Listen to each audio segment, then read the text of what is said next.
What we do here is go back.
Welcome, race fans, to round 4 of the SimRacingMania GT3 Championship, where Jack, Colin, and Andrew are going to be taking on the 25-kilometer Nordschleife 24-hour track today. Points are worth double, I guess, and we're going to have a lot of carnage, I'm sure, as it's a very tight, very tight and very long, very hard track, especially when they're trying to practice. I know a couple of the guys, Jack and Andrew, come in and they would be here for an hour and they'd practice for that hour and only get about 4 or 5 laps in. Just goes to show you how long the track is. We're also doing between 8 minutes and 9 minutes lap times spread out through the whole pack. Currently, we only have 24 drivers. I don't know if that's just because we're waiting on some more people, even though qualifying is starting right away here. But first things first, we got to get into the I can't even think. The announcements. We have to thank our great sponsor, FN40's podcast, broadcasting live from the Blind Beggar every Wednesday at 7 p.m. here in Calgary. Definitely go check them out. Definitely subscribe to their, I think they're on Spotify and such, wherever you can find podcasts. I know Spotify is probably the biggest one everybody knows about, but definitely go on there and check them out. Great group of people. Leanne's awesome. So is, Corey. Aha, I remember this time. Corey is great too, so definitely go and check them out. Qualifying is starting soon here. I don't want to be stuck on somebody that we're not watching. Let's see. So for qualifying, it's 30 minutes instead of 50 minutes, and you have 30 minutes to try and complete 6 laps. We do have they are allowed to use what they call a shortcut, which is coming around the Nürburgring GP circuit, which is the one Formula One uses a lot. So you come around the GP circuit, which is like 2 minutes, and then you take the shortcut instead of going around the Nordschleife. You come back on the GP circuit and start your flying lap that way. And then on your flying lap, you have to do the entire, as Colin's coming out of the pits, you have to use the entire Nordschleife, all 25 kilometers of it, to put in a lap. And currently we had, I think Colin, Andrew, and Jack were all in the 8-minute 20-second range, between 8-minute 20, 8-minute 30, and then there's a bunch of people behind them, and there's a few people that are doing like 8-minute 6s they were practicing on, and fastest one today in the practice was like 8:09. So it's gonna be a fun race, but I think it's gonna be survival of the fittest. We do have an extra 25 minutes of race compared to the last ones. The last 3 rounds were an hour and 15 minutes. This one is an hour and 40 minutes. We are expecting about anywhere from 10 to, I'm going to say 13 laps, depending on how many people spin out and how often they spin out. But hopefully our drivers can make it through today and not die, especially dying of death, especially on the Nürburgring or not in Nordschleife, because it's a very difficult track. So we're gonna see. And I'm joined here with my co-host, my co-host, my co-host, Mr. Howard. I'll be in your cohort. I'm the Centurion, unfortunately. Welcome, race fans. Hey, race fans, how are you doing today? Welcome to a great day for motorcar racing. There's my best Jackie Stewart impression. Here we are today at the Green Hell, the Nordschleife Nürburgring. Interesting. I'm kind of excited to see how many people actually survive. I think if there is a podium, those will probably be the last 3 survivors. This is kind of like Thunderdome racing a little bit. 30 cars enter, 38 cars enter, however many entries we have today, and there you go. And 3 cars leave, hopefully. Yeah. Anyways, we're here with you all day. We're about to start. If we're not, are we on qualifying? Oh, perfect. Nice. So I heard talked to the guys briefly. I wish them best of luck, and just you know, calm your nerves. You guys are all going to do great. And try not to get involved in any 10-car pileups in some of these corners, because that's what we suspect is going to happen. So anyways, I don't know if you've gone through our sponsors for today. Yep. But also want to give a special mention out to all of our fans. Hey guys, we're streaming on a Saturday. There should be more of you watching. Send the link out. We're gonna do all the social media stuff behind the scenes, and try and make sure that information gets into your hands there, race fans. But I really want to thank you. So give yourselves a pat on the back, and just remember that TracksVR loves you.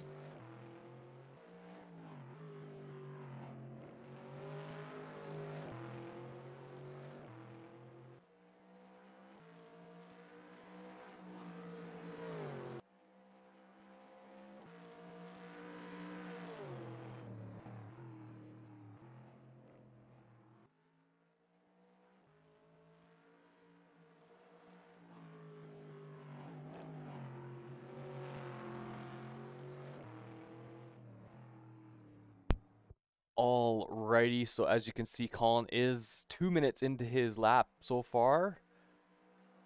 As we get some camera shakes from the wind, I'm assuming that's at the Nordschleife currently. We're just glad we're kind of in the middle of the pocket of rain. We were looking at the weather the last couple days to see if it was going to rain, because this track in the dry is hard enough as it is. With rain, it was going to be a million times harder just to keep it on track. However, we looked at the weather, like I said, and it was raining yesterday at the track. It's not raining today. It's supposed to rain tomorrow, and then it's supposed to rain all next week. So we have the one day where it's supposed to be clear. So hopefully it stays that way for the rest of this 2-hour race, and our drivers can survive.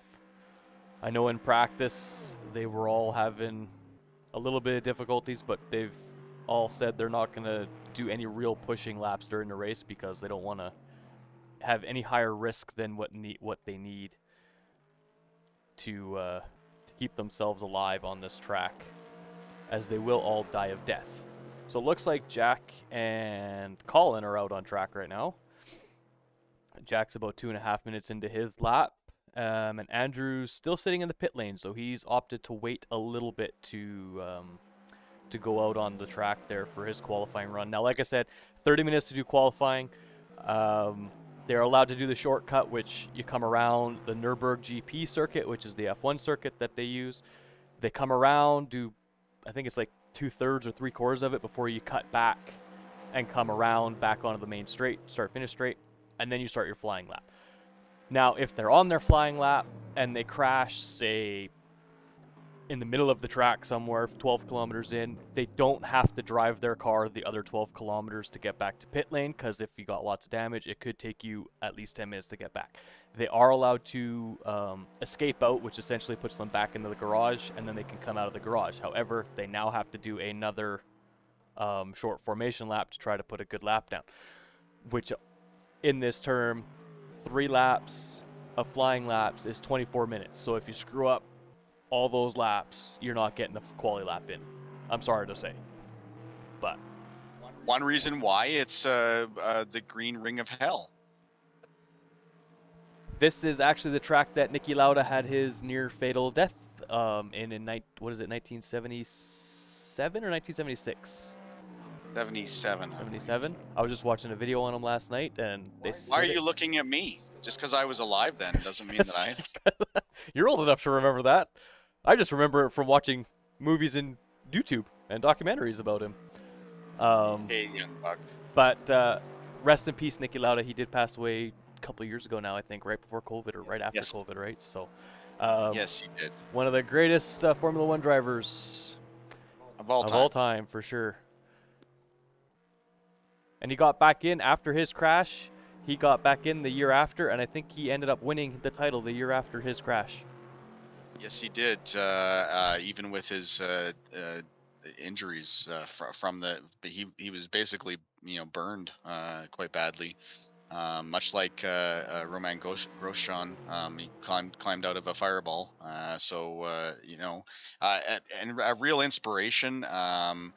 Motorsports is a passion, obviously, for all of us here at TracksVR and everyone racing today. So we really do wish everybody the best of luck, and that we don't have many crashes. It'll be fun to see people navigate their way around around this course, and you the viewers can see why they might call this green hell. It just seems like corner after corner, it all blends in. There's just a few people out watching you go around through the Bavarian forest. Yeah, it's a grueling track, that's for sure. I've done a couple 24-hour races on this track, and it is brutal. After 10 minutes, after 2 laps, you're just like, I'm tired, I can't do it anymore. But you have to keep going, so yeah, but Nicky was a massive inspiration to a lot of people, and it also, speaking of Grosjean's crash, it speaks a lot about the safety advancements they've come up with. Grosjean, if you compare the 2 crashes side by side, they're exactly the same. Through a wall, Yeah. ruptured the fuel cell, and started a massive fire. Yes. Yeah, so big fires. The only difference is the safety advancements back then in the 70s were not anywhere near what they are now. So Nicky got out and had his whole face was just scarred. Grosjean was a lot luckier because of the advancements, right? So, especially in race suits and whatnot, and certainly, we in real life, it's good to see all those safety advancements. Racing has got a lot safer, but you're still taking your life in your own hands when you get on track. And we hope all of you who like the Need for Speed make sure you keep it on the track with all the safety that's inherent, and that way you can enjoy your passion without risking your or others' lives.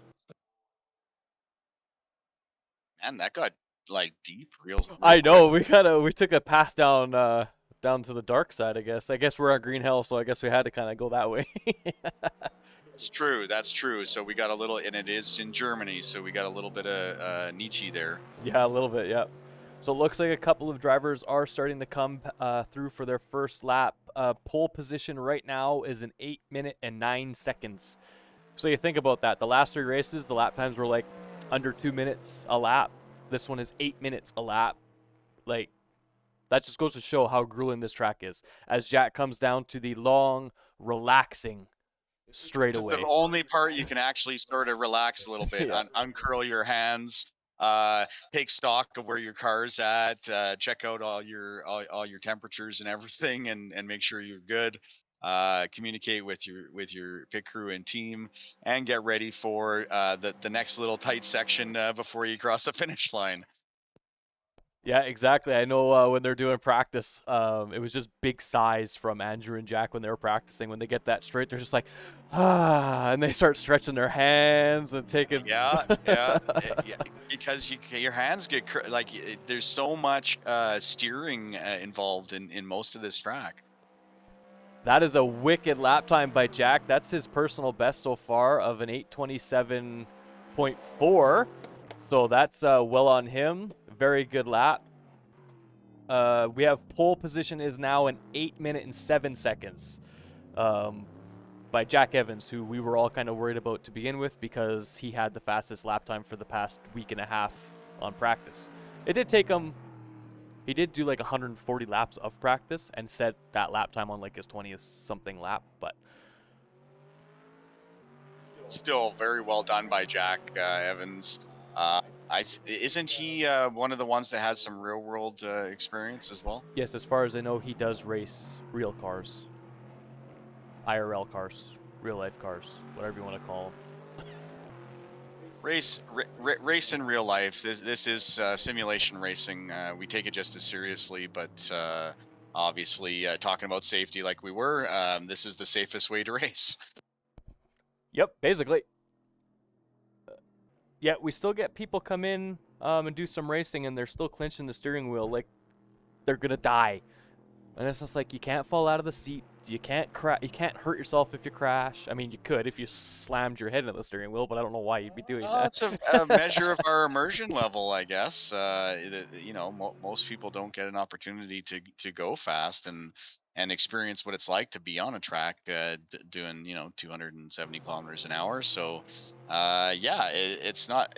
I understand why it happens, but just so you know, any people out there listening, if you haven't been down, we'd love to see you. And don't worry, you're going to be you can't hurt yourself or our equipment if you follow our instructions. 10-4 to that. So it looks like so far there's still like 1, 2, 3, 4, 5, 6. There's still 7 people that have to put in laps. One of them is Andrew. We only have 24 drivers for this race, so it's actually going to be kind of nice, but it's going to make the race a little bit boring, I think, just because it's going to be very few cars on a long track. Never boring, Rick. Come on, the audience has us. That's true. They do have us. The race itself will be boring. The competition won't be boring. No, the reason I say that is on such a long track, once everybody starts to spread out, you can't race anybody. And there are going to be cars like the Bentley and the BMW that have a lot of straight line speed. So when they get to those straights, they're just going to pull away. And then the Corvettes and McLarens are just going to pull them back up in the tricky sections. That long straight, though, we were watching the top speeds of some of the drivers in the Bentley and the BMW, and I think they're getting like 10 to 12 kilometers an hour more without a draft than the Corvette and the McLaren on that long straight. So crazy. Did you see the car jumping there, guys? That actually happens in real life. If you watch a real lap, these cars will leave the ground. There is so much altitude differential and changes, hills, valleys, blind corners. It's pretty. That should be exciting enough to watch. Somebody commented, I think, on one of our social media posts that she found it very relaxing to watch a nice slow Nürburgring lap. It's because it just, it seemingly goes on forever. yeah, it from experience, it does go on forever. And when you do it at night when it's dark out, it's even worse. It's just like you get stuck in a time loop and you're just doing the same thing over and over and over and over. I sure am glad we're not necessarily doing an actual endurance event with day to night transitions and whatnot. Because yeah, night, holy cow! That's a really nice view of Andrew's car coming down that main straight. But yes, like Howard was saying, the cars actually do get lift, do get a little bit of air coming off of some of the jumps on this track, because you're going 260 kilometers an hour over these little hills. And I do recommend, if you ever get the chance, watch a live version of the real life Nürburgring 24-hour event, because it is amazing to watch.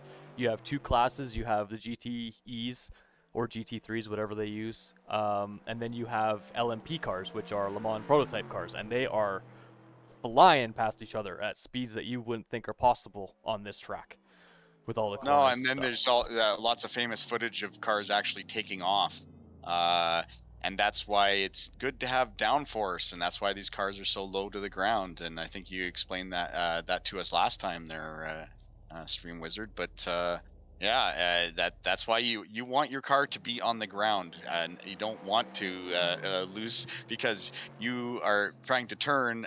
Turning comes from traction and contact with the ground.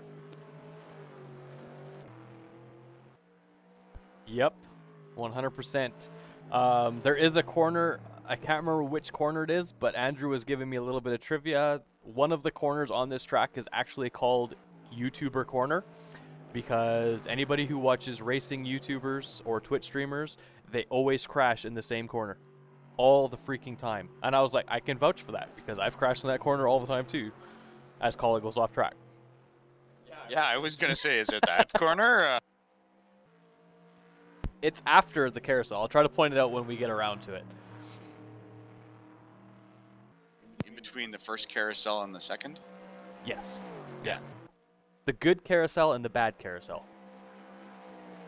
Second one's not, I wouldn't call it a carousel. It's just like half a second corner at the speed you're going, but That bright white car, man. Bright white and orange. Beautiful TracksVR livery. Okay, so this is... Oh, that's the second carousel. So he already went past it. I thought he was still going for the first carousel, but... We already passed YouTube corner. It's like 2 corners after the carousel, I think. After the first one. And here goes Colin down the main straight. This is where Colin just sighs and kind of lays back a little bit in his seat, lets his hands relax. This is where all his telemetry, checking temperatures, checking wear and everything. This is where you're seeing how your fuel usage is going. You're doing calculations in your head. You don't actually get to relax a whole lot, but this is where you can actually, take a moment to just figure out what you got to do coming into this last little section. Are you going to go into the pits or not? What have you? So pit entry. He actually did that on time because pit entry is right behind those trees. This camera angle kind of sucks. Pit entry is like right there, so. Oh no, he missed it, so he had to actually take the longer one because the actual pit entry is before that. Right as he comes around that corner that he crashed in, the pit entry is, as you come around it, it's right there. And then you drive down and then come onto the track. And I do believe everybody's opting in to not do any more. Oh no, there's a couple people out on track still. But Jack and Andrew and Colin are all now in the pits, so we're just going to go on board with some random car and just watch it go around track so we're not looking at something boring. As he's on the main straight. Why is everybody on the same part of the track? Are you in a... Yeah, you're still in the curvy section. This is a little more fun. Javier. Conti. So we have pole is an 8-minute 7 and nobody's come anywhere close. I mean, the closest one was an 8-minute 9. Then the next 1, 2, 3, the next 4 times are 8-minute 13s, and then we have an 8-minute 18. Then we have an 8-minute 21, 8-minute 22s, a couple of them, and then an 8:23, and then Andrew with an 8-minute 23.6 puts him provisionally in 11th. And then Colin has an 8-minute 20. Oh no, they swapped. Andrew has an 8-minute 23.5. Colin has an 8-minute 23.6. So they're a 10th off of each other. So they're going to be starting provisionally 11th and 12th, depending on where these guys that are still out on track finish. Then we have an 8:26, then an 8:27.2, and then Jack's in 15th with an 8:27.4. So I mean, all in all, not too bad. And that's provisional, as there are 1, 2, 3, 4, 5 guys out on track. A couple guys haven't even done laps yet, so Tomas is on his flying lap, almost done his flying lap here. Dennis is still in the pits, so he's not doing a lap, and Anti-Rassi's out on track doing his lap. This is going to be the only, possibly the only flying lap these guys get now, as there is only 8 minutes left. Yeah, you'll have to cross the finish line before, or the start line before before time runs out. Yeah. All right, I'm gonna go see how the guys are doing here and give some beginning words of wisdom, or at least best wishes. Yeah. Got to say a prayer before you go into hell. Yeah, Yeah, I'm gonna sanctify them before they go to hell. Yeah, exactly. Holy water and everything. Yep. TracksVR Holy Water, come on down to have your racing blessed. All right, so this is Tomas coming around, just finishing up his lap. I don't think it's going to put him on pole. Nope, not quite. Second place, maybe. Nope, it's going to put him in third. Unless the timing has been updated, and it's... Oh, no, it's going to put him fourth. So Zoltan actually... Zoltan has taken pole away from Jack Evans by 0.008 of a second. He did an 8-minute 07 .862, and Jack Evans did an 8-minute 7-second .870. So that is how close the racing is. Like, holy crikey.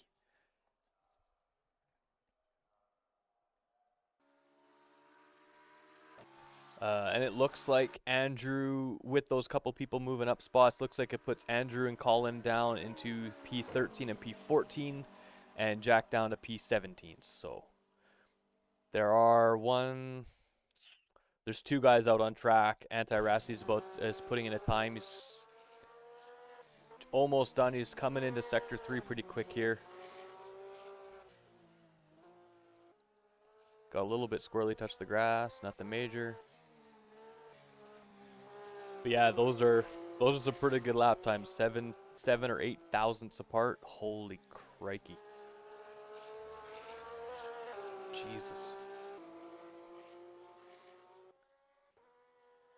Anyway, as I was going to mention, as I was looking up, success ballast for this round. So we have Zoltan, who is provisionally sitting pole at the moment, has 56 kilograms of added weight.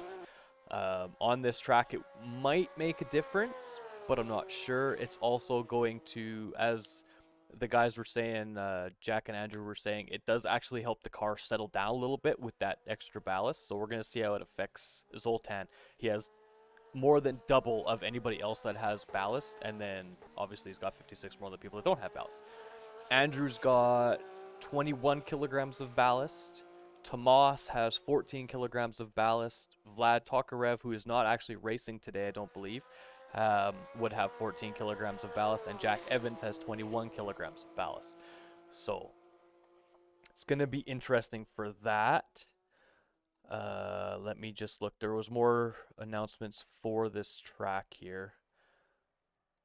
For the formation lap, we're not going to do a full formation lap. That would be like a 20-minute formation lap. We're not doing that, thank God. So they're going to go about 2/3 of the way around the Nürburgring GP track, and then on the back straight of the Grand Prix track, which the F1 cars use, they are going to get at the DRS line that DRS line that they get in Formula 1. That is when they are allowed to go, when their car crosses the line.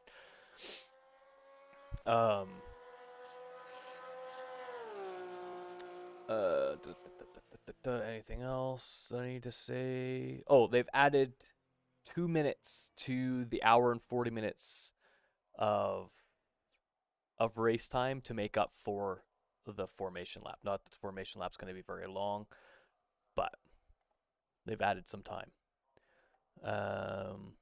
All right, so with qualifying basically over, oh, there's still a couple. There's still somebody out on track trying to improve his lap time just a hair.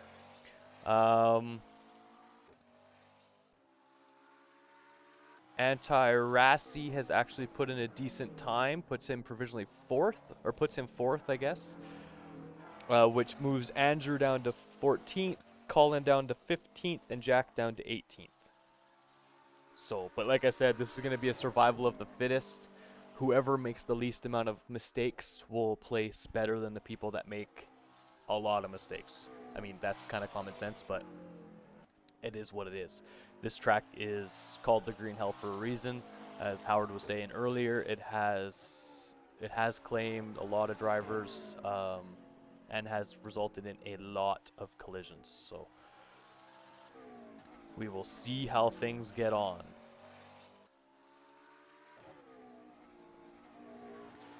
There's only 2 minutes left in qualifying, so Jesper's gonna get this lap in, and then they'll probably just call qualifying at that point. He is up on his time in the first sector.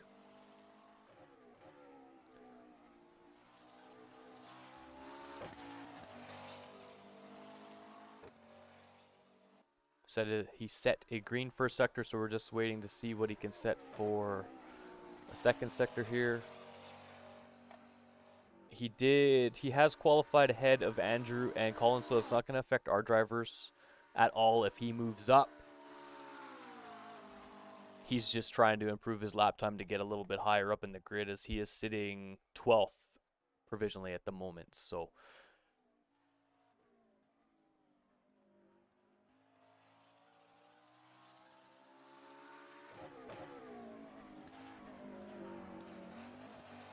first carousel.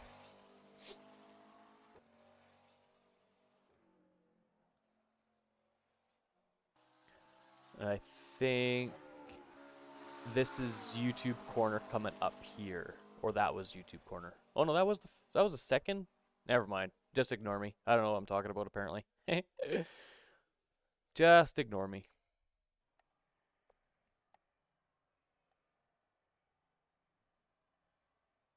Oh, he's up on his time in Sector 2. He can improve.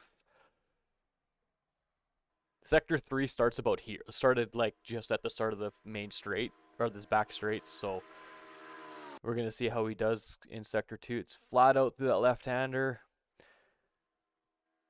Flat out through there, and you start to get on the brakes here. And then push, push, push right to the end. He currently is sitting at an 8-minute 22 flat. Let's see if he improves. Oh, he took almost 4 seconds off his lap time. That moves him, actually, it does move him up 1 spot. So he is qualified 11th. Now remember, drivers do have to start the race on whatever fuel they had left. So I don't know if he's going for one more lap, because he does have time to do another lap. I don't know if he's going to try and do one, or if he's going to come into the pits after this. I mean, use the time. If you got it, you might as well use it, right? Although everybody else has been sitting around for the last 5 minutes while he's finishing his last lap. So everybody's like, please just come into the thing so we can race already. First sector is about 260 to 270 seconds. So that's what? 5 minutes is sector 1. And then sector 2 is like 2 minutes. And then sector 3 is like a minute. It's really weird because they didn't split the sectors up into like even pieces. They're just like, yeah, we'll make sector 1 5 minutes long. We'll make sector 2 2 minutes long. We'll make the last sector the last like 50 seconds of the lap. Like,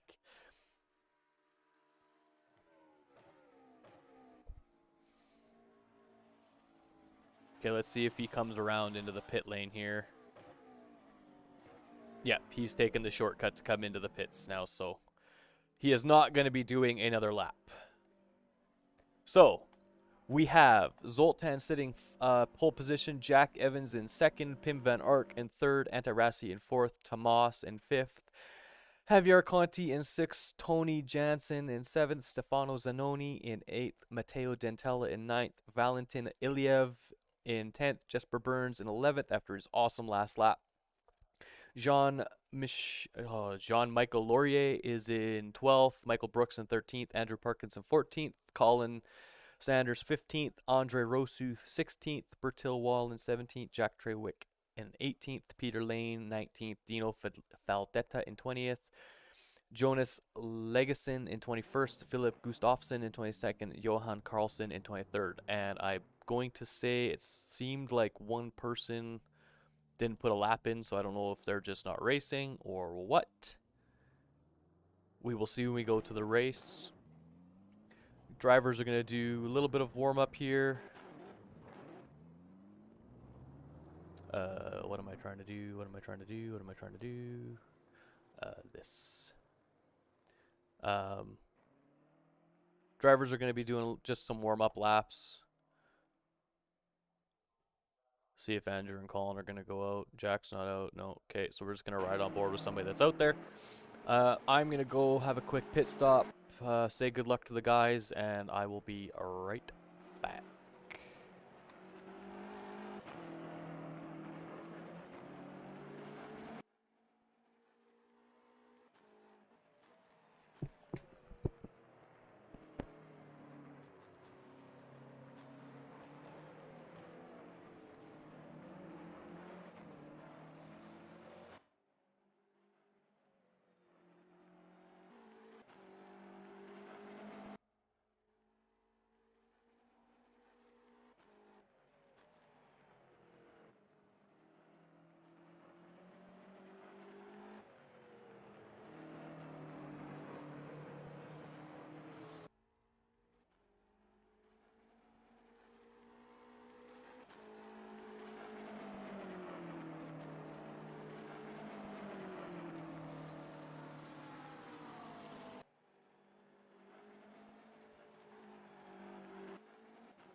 Alright guys, we are back with the race now. We're just about to get ready to go racing. Qualifying is over. Let's go right on board with Andrew for a second here. So race is 140 minutes is 100 minutes, which is an hour and 40 minutes long. And they don't have to do a full formation lap. Same length of time as a 1 minute. As a month, like I almost was gonna say today that I'm gonna need like a 1 hour to try to get myself settled, but no, everything is everything should be good today. I had a little bit of a memory lapse this morning, but all is good. It's okay, you couldn't add 1 + 1 last. Oh, I couldn't add anything left. I couldn't add 0 + 0.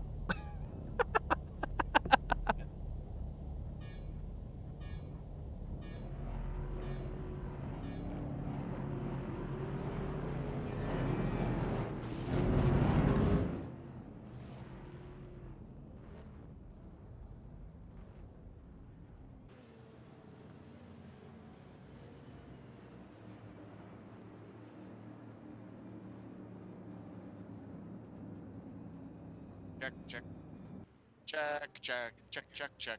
There we are. Now I'm coming through. Excellent. Everyone happy? Yep, he was. We had some minor technical difficulties with Howard's little computer here going AWOL. So as we come around the first 2 corners, there's Andrew, Colin following close behind him in P14 and P15. And then there's Jack there in P18. 16, 17, 18. Yes, 18. Speaking of a 1 minute.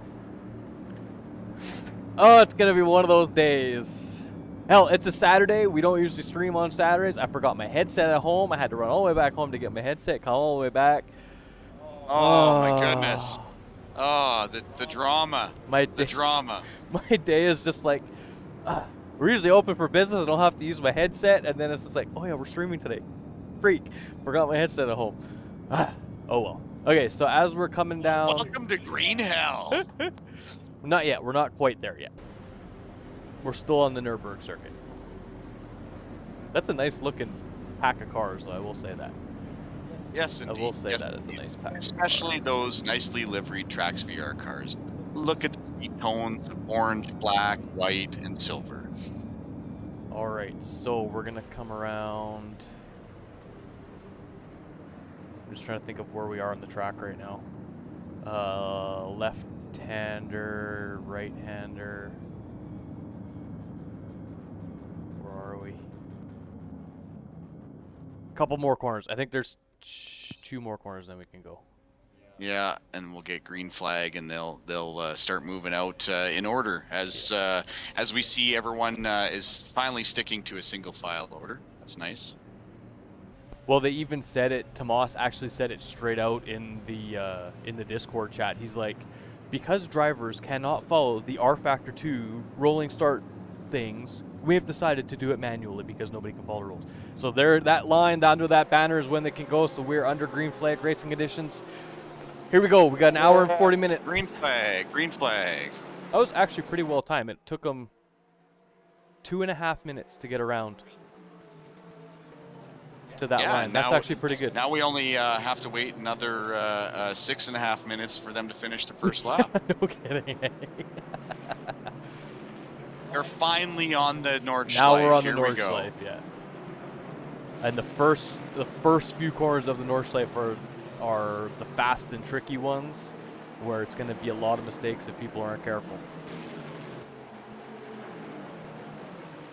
Andrew with that very familiar Bentley right in front of him.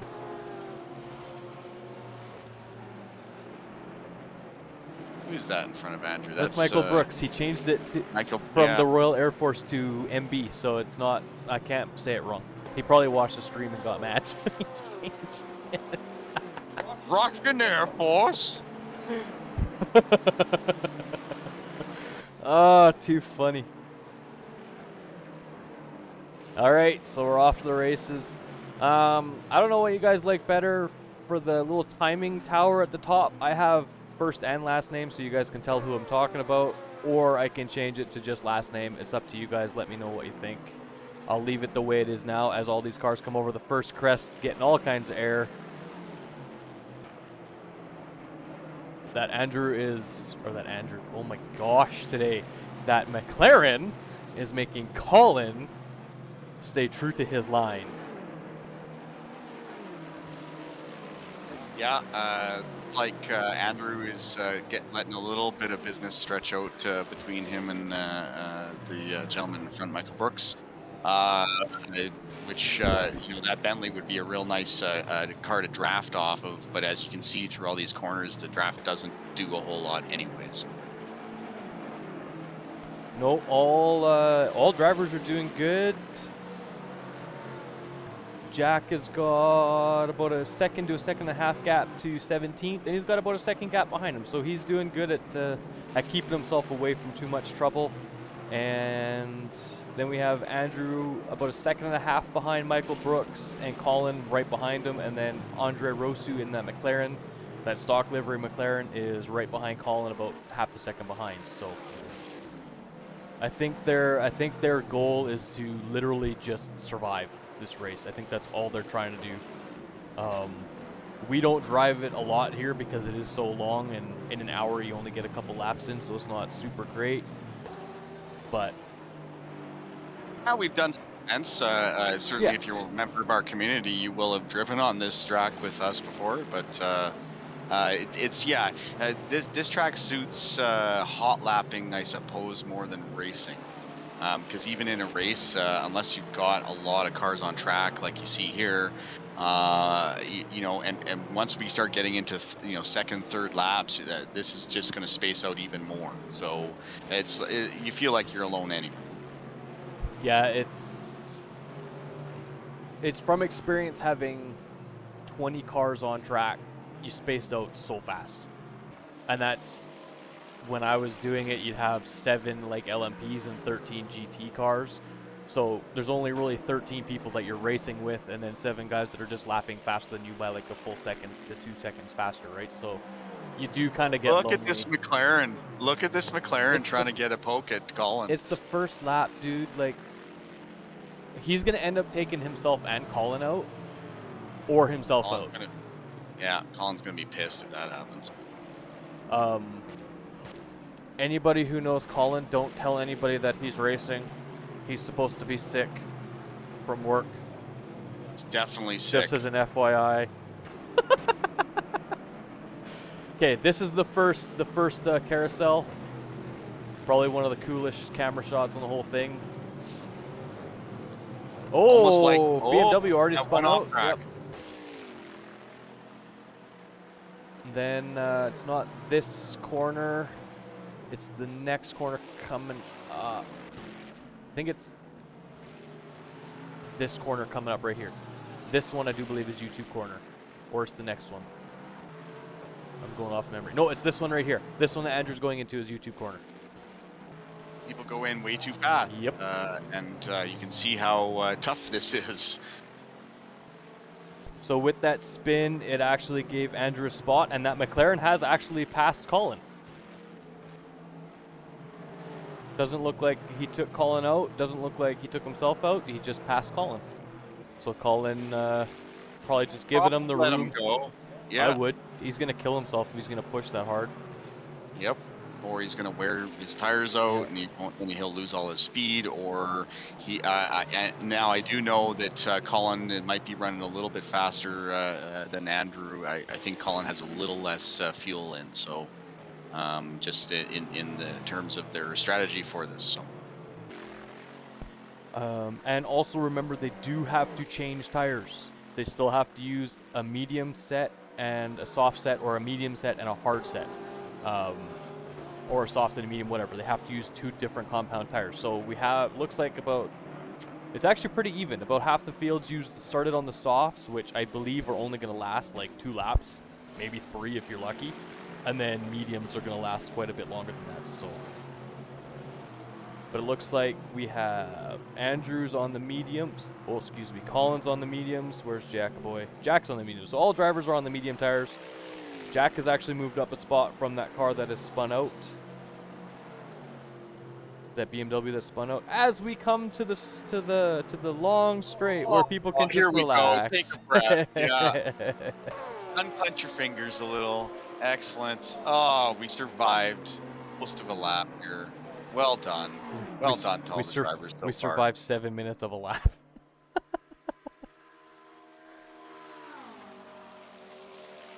That McLaren's just doing pokey head on Andrew. If he tries to go too wide, it's gonna be it'll be very, very difficult to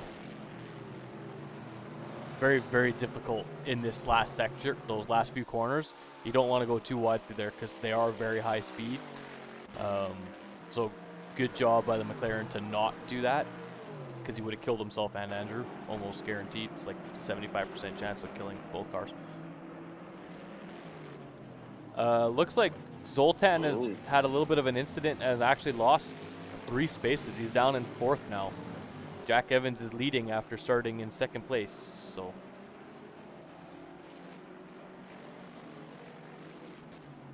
All right. Andrew having a good little race here. Yeah, just about done his first lap. Oh, wow, just going to... No, we're finished lap 1. Well, nice, We're excellent. started lap 2. I'm gonna hop back with Jack here, just see what's going on. He's catching up to this Corvette pretty good, but I know he said he's not gonna try to do too much pushing just because he wants to save the tires. The Nordschleife is so hard on your tires; it is brutal, and they're still using 2 times tire wear. The damage percentage has gone down from 100% to 50% for this race. I don't think that's going to make much of a difference if you go slamming into a wall. I mean, I will say, like, with their practice, obviously lots of spinning out during practice because you're trying to get a feel for the track and the car and stuff. Jack and Andrew both spinning out, and at the 50% when they hit the wall at a good speed, they're still not taking as much damage as you would expect. So it is going to make a difference, but I don't think it's going to make like a huge, massive difference, especially if you're spinning out every 4 corners. I don't see anybody pulling a Colin from last race where survived around a whole lap to come into the pits on 3 tires, 3 wheels and tires. I can't believe that he did that. Just amazing work on his part to even finish that race, guys. And I've talked to him since, and yeah, just wow, how much work that was for him to nurse that car around the track with 3 tires. The good thing is he did it at Watkins, which is a pretty easy track to get around with 3 tires if you know what you're doing. On this track, however, if you had 3 tires, it wouldn't happen. No, you'd be screwed. You're done. With all the blind corners, you'd probably be trying to stay off the racing line. That's obvious. But with all the blind corners, if somebody's coming around, they could hit you and just not know you're there. Like, it could be. And yet again, we have another yellow flag in the first sector. Like, gonna be lots of off tracks. How are we sitting? Anybody out yet? Good afternoon, Endurance Club. That's great. Somebody from Brazil is watching. That's awesome. Hola to Brazil. Yeah, there we go. Is that the way to say it in Portuguese? Not sure. No, that's Spanish. I don't know how to say. Oh, I don't know how to say hello in Portuguese. It might be Hola, It actually. actually Yeah. might. Yes, that Yeah. sounds. Anyways, greetings to you from Brazil. Love it that you're watching, and hope you enjoy our racing today.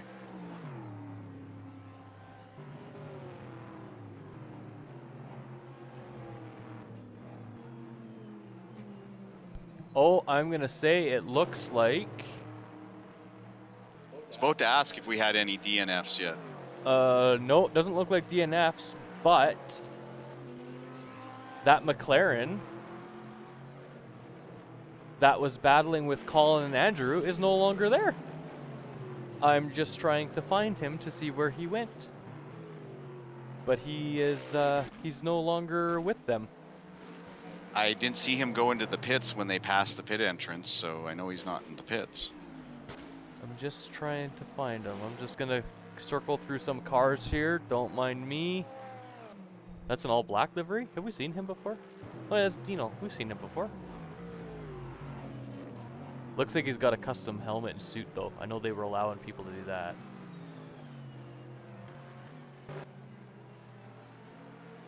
Peter Lane. They've raced against him lots. Oh, yeah, he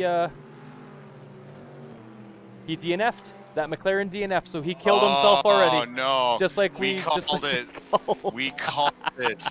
Oh, poor guy. We're very sorry. We didn't mean to influence your race at all, but we just saw how you were racing and saw where it could go.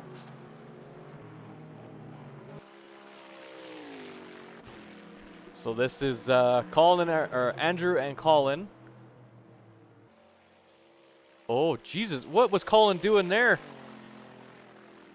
Oh, my boy Colin, what are you doing? I don't think he would have got damage from that, but I hope they are on the radio with each other. They usually are, so I'm not sure what happened there, or if they just run out of space for Colin to overtake Andrew. But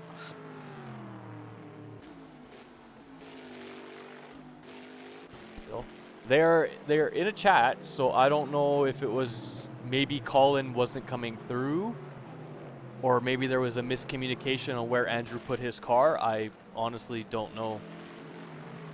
it's unusual for them. They usually communicate better than that. So Yeah. I'm not sure. What I do know is, like I said, I believe Colin has a little bit less fuel than Andrew, so can probably stretch his legs just a little bit more with a little bit less weight.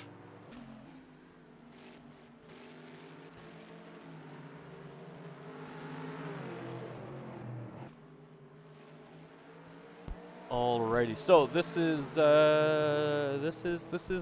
Nordschleife. Long laps. But it's exciting to, like I said, to watch them just navigate this plethora of corners, and it does take them 1 minute to get around. Almost takes a hour to get around.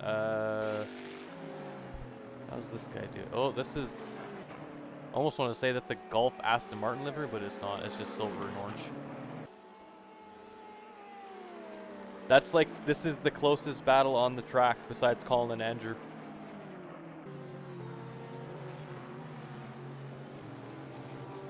What's Jack doing? How's Let's Jack take a look. doing?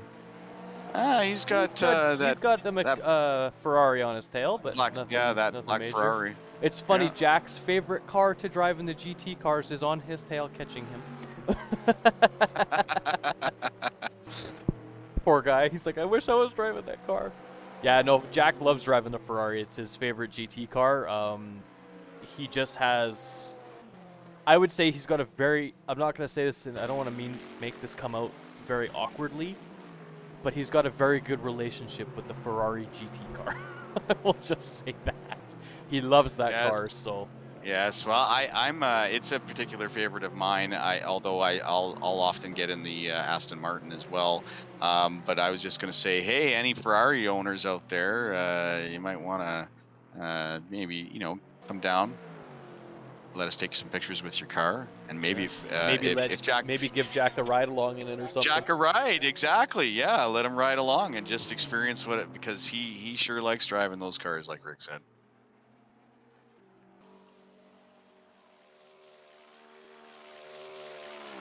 There's a nice shot. Look at that. There's our 3 TracksVR cars. Beautiful, beautiful. And Jack's not too far behind. Looks like that Ferrari is not utilizing the draft as well as he could, because that's where he should be catching him, right about there.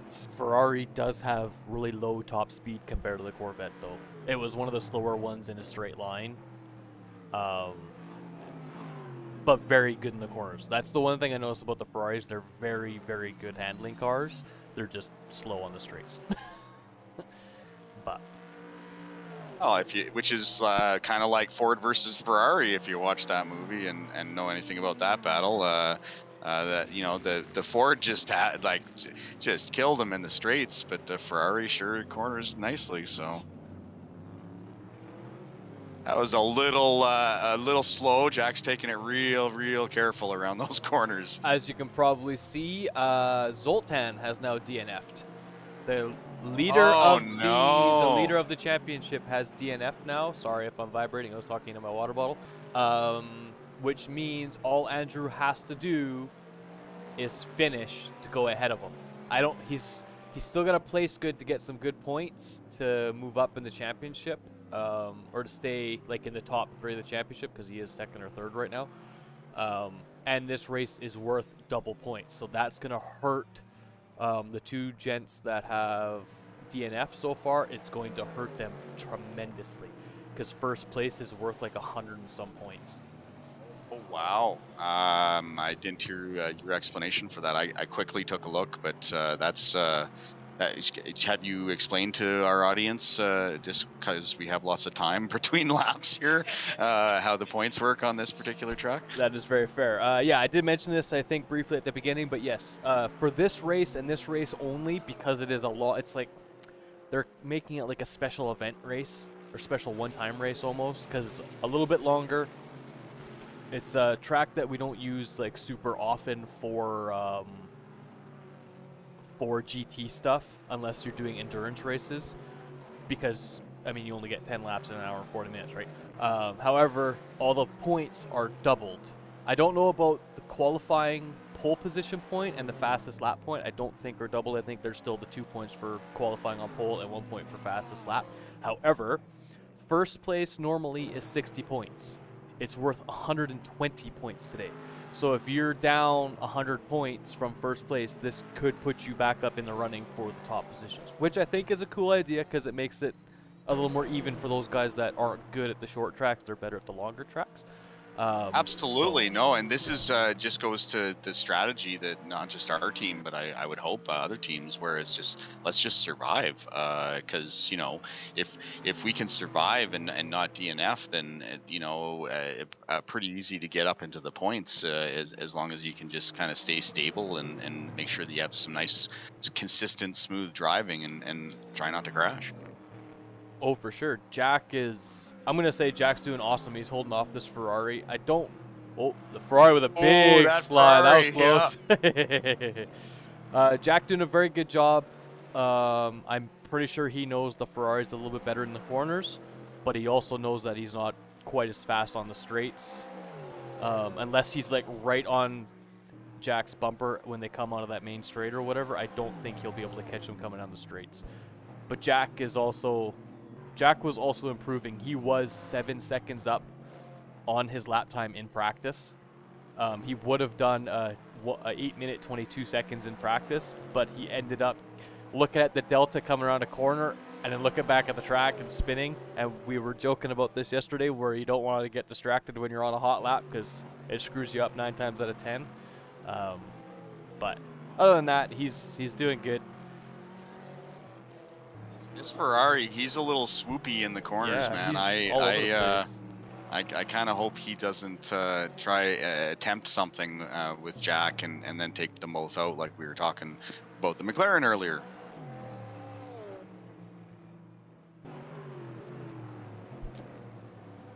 Just want to say again, hi to all of our new viewers that haven't possibly watched before.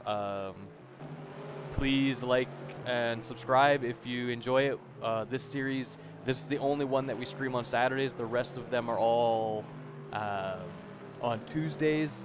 at 1:40 Mountain Time. I can never remember when is daylight or standard.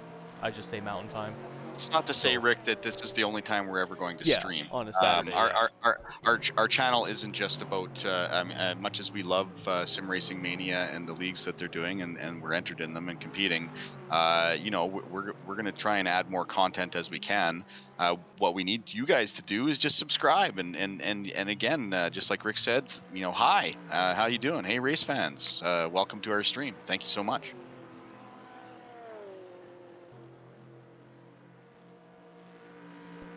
All right, I'm gonna go back. Oh, Andrew and Colin have swapped places. Kind of knew that was going to happen. Yeah, it looked like it was gonna happen, and then Colin almost killed his car. So we are more than 20 minutes into the race, so we've done 2 laps. I believe they're on their 3rd lap, actually. Oh my god, that's what I mean. We've completed 2 laps. We're about halfway done the 3rd lap now. That's freaking funny. It just takes so long. Why is it so long?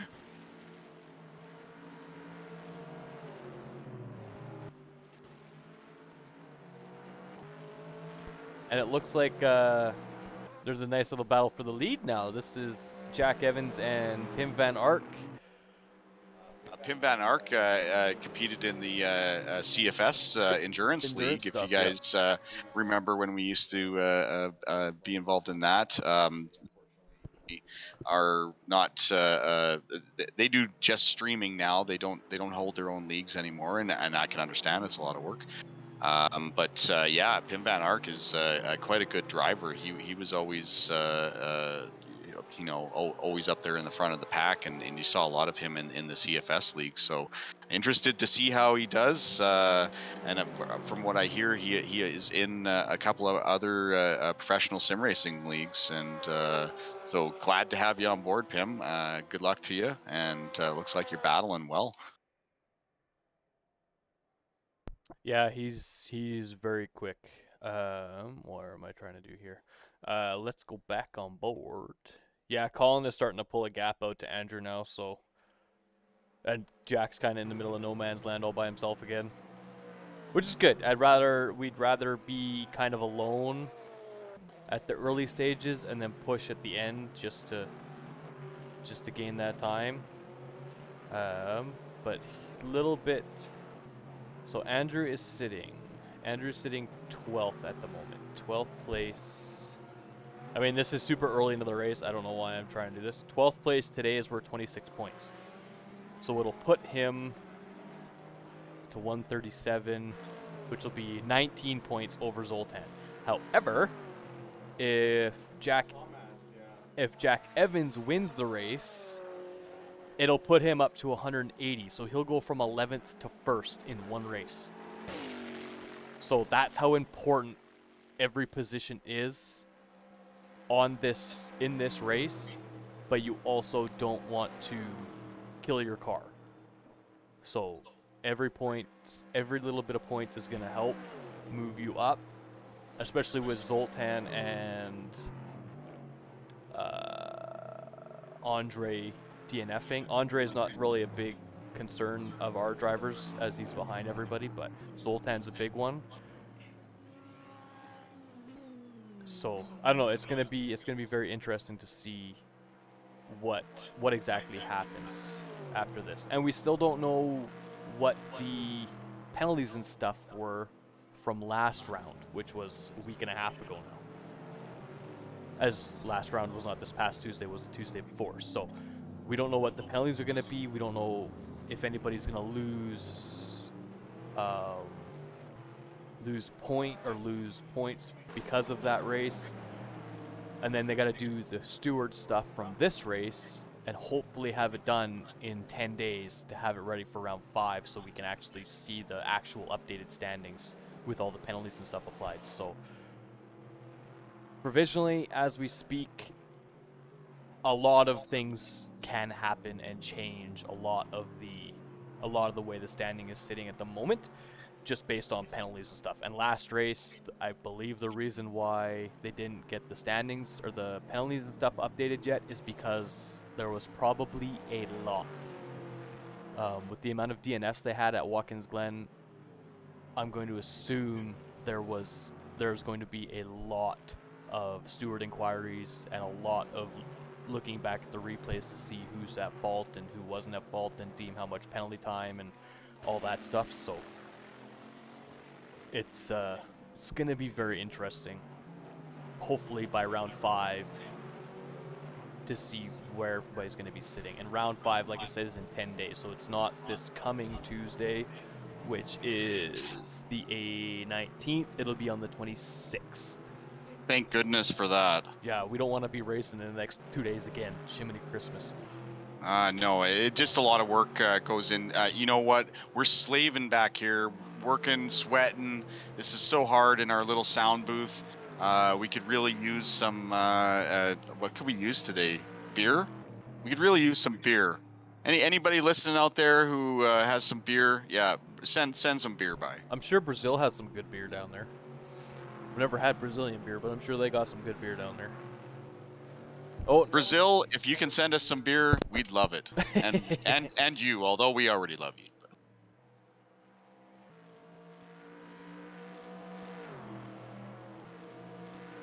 I will say a lot of the camera angles on this track are really good. However, there are, as Jack gets some air coming over that hill, however, there are some camera angles because there's trees right in the way. It's kind of a pain in the butt. Like, oh, look at that tree. We were trying to get screenshots the other day while Andrew was going around the track, and there was one really good shot. I was trying to time it because the car kind of gets framed by the trees, and I tried to get the shot perfectly, and I mistimed it. I mistimed it and got the tree instead. So. Oh look, something's come through on YouTube. Next round's on Yeah, now. yeah, Eric, that's a definitive amen to that. I'm gonna say that right now. Thanks, Eric. That is awesome. Thanks for coming through. The crew needs us. And you, and beer. Crew just needs beer. Not sure of the quality of the stream at that point, but nonetheless. Hey, it might make my minutes go to actual minutes. We don't know. So as you guys can see, we're about half an hour in. Nobody has pitted yet. These guys, our 3 drivers, Jack, Colin, and Andrew, all on the medium tires. We still have to pit, but they're probably going to push it as far as they can, like we said, between 8 to 12 laps. So I would deem they'll probably pit on lap 8 or 9 or something, and then swap to the softs. Oh no, Jack with a big crash. Uh-oh. Uh-oh, and he's on a part of the track where it's really hard to turn around. The whole track is hard to turn around. Yeah, he got to Austin Powers it around. He's trying to get, out of the way. Okay, Yes. Good job, Jack. Eric, that is 100% correct. More beer is more entertainment. 100%.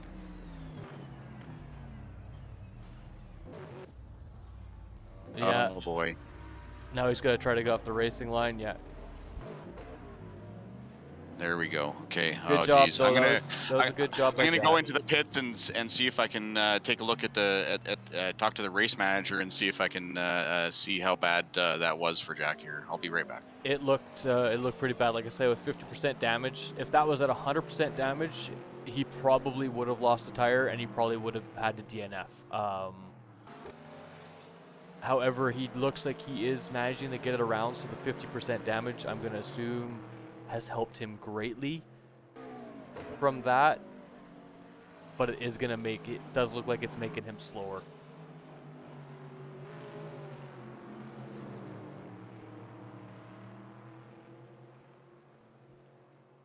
It does definitely looks like it's making him a little, actually maybe not. He hasn't really lost any time to the car behind him. But from experience, Jack has been able to cope with the damage he's taken and make it, yeah, Eric, I'm pretty sure he will be able to. From the other races where he's taken a little bit of damage, be it being spun out by other drivers or being rear-ended on the formation lap by other drivers, he's been able to cope with it and and drive the rest of the race, or make it around to the pits to be able to pit and fix it. But pitting this early in the race, I don't think is going to be beneficial. He might do it, and he could just swap to the hard tires, I do believe, and he'd be able to go the rest of the race on hard tires. But he'd also have to fuel up and stuff too to make it around the track for that full hour. I don't even know how much fuel they use per lap. On a regular like minute and 40-second lap to 2-minute lap, they're using about 5 liters of fuel, because 3 liters of fuel. It's only 1 times fuel fuel usage. So they're only using about 3 to 3.5 liters of fuel per lap on a 2-minute lap track. This one being 8, they're probably using 12 liters, and I do believe the Corvette only holds, I think it's 120 or 140. I can't remember, because I think the Ferrari holds 140 and the Corvette holds just a little bit less than that. So, but I'm sure Jack will be able to keep going, Eric. No worries there.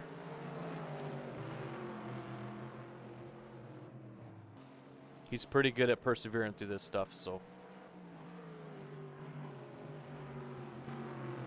Yeah, that's the big part of the battle, right? Howard is back from checking out to see if he can see how much damage Jack had. So what's the word? Looks like he does obviously have some panel damage. I don't think he has any suspension or steering damage. Perhaps a little bit of steering stuff. I know he's struggling with it a little bit, but that's also a measure of you get off your mental game a little bit when you have a crash like that. And you can just see that he's a little bit squirrely through some of these corners, and he's just feeling more of the pressure. So I think the team's coming through and just being like, it's okay, just get around your lap, and if you have to, come in and fix the damage, and I think Jack's going to continue because he's still got some good laps with. But he is struggling with the car a little bit, so he does have a little bit of damage, but nothing that Jack isn't used to, and he's just I think he's just going to let this guy get around him and just try and continue some consistent laps without feeling any of that pressure. Because here he can relax a little bit, he can take stock, and he'll be checking his damage and everything. So so I think he's going to be all right.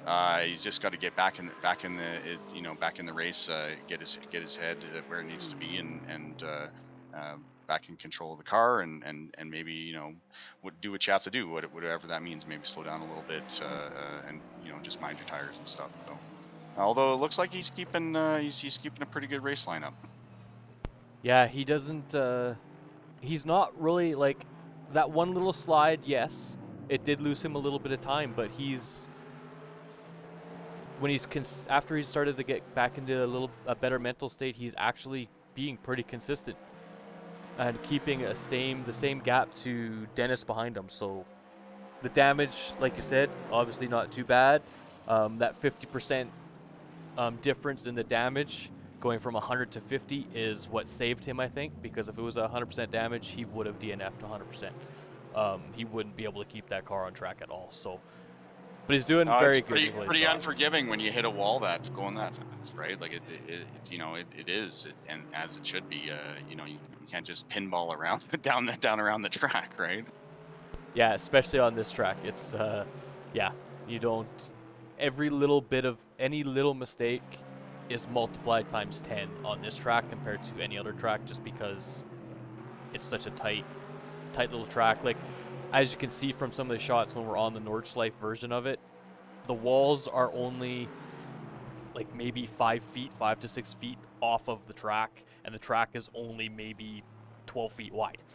Like, it's not a lot of room for cars to go by. And you just think when you're doing multi-class races, which thank God we're not doing, because the faster cars are always ignorant and don't know how to drive properly.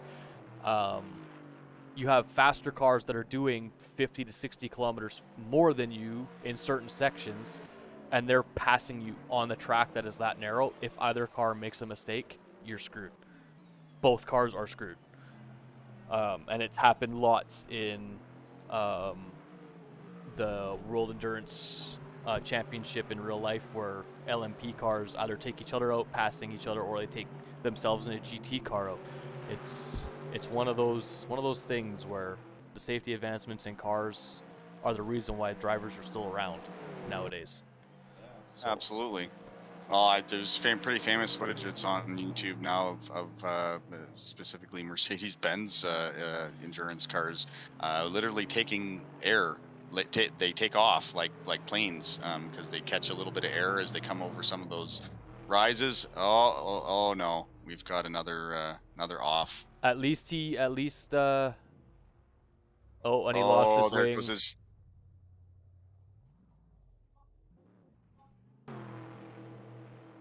Yeah, he's really out of his mental state now.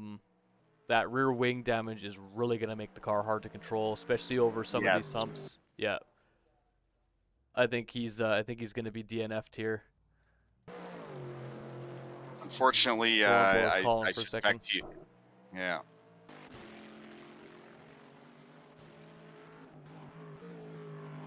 Yeah, like I said at the beginning, this track it's not about racing hard, it's about surviving.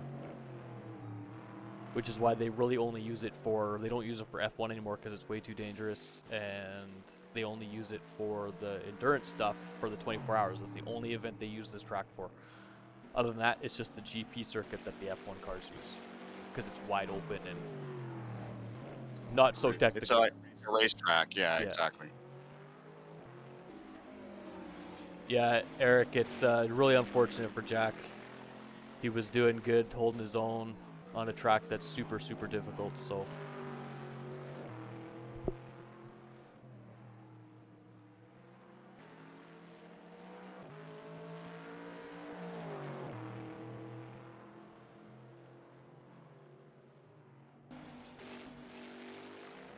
Looks like the battle up front is actually still the same. Him is hot on his heels. I think he's just trying to stick with them. And they will probably follow the same pit strategy as well because they're on the same tires. So as long as their fuel is relatively the same and they can pit, like if Pim can stay with Jack and pit at the same time or whatever, I think he will have a good chance at pushing for the end and taking P1 away from Jack. But it's gonna be very, very interesting because they're battling hard already. I can't believe they're into their 5th lap and they're still this close to each other. This is pretty good. Yeah, it's been I've been keeping an eye on. It's been under a second for the full 40 minutes that we've been racing so far. So that's pretty freaking impressive. Andrew's kind of just having a nice Saturday drive around the Nordschleife, driving a Corvette GT car. I mean, what can you do better on a Saturday than drive a GT car around Nordschleife? At the Green Hell. At the Green Hell, Nordschleife, Green Hell, yeah. His car looks like it's floating. Okay, that was just me. It looked like Andrew's car's back tires were floating for a second as the front of his car was clipping through the track. That was kind of weird. It was tripping me a little bit.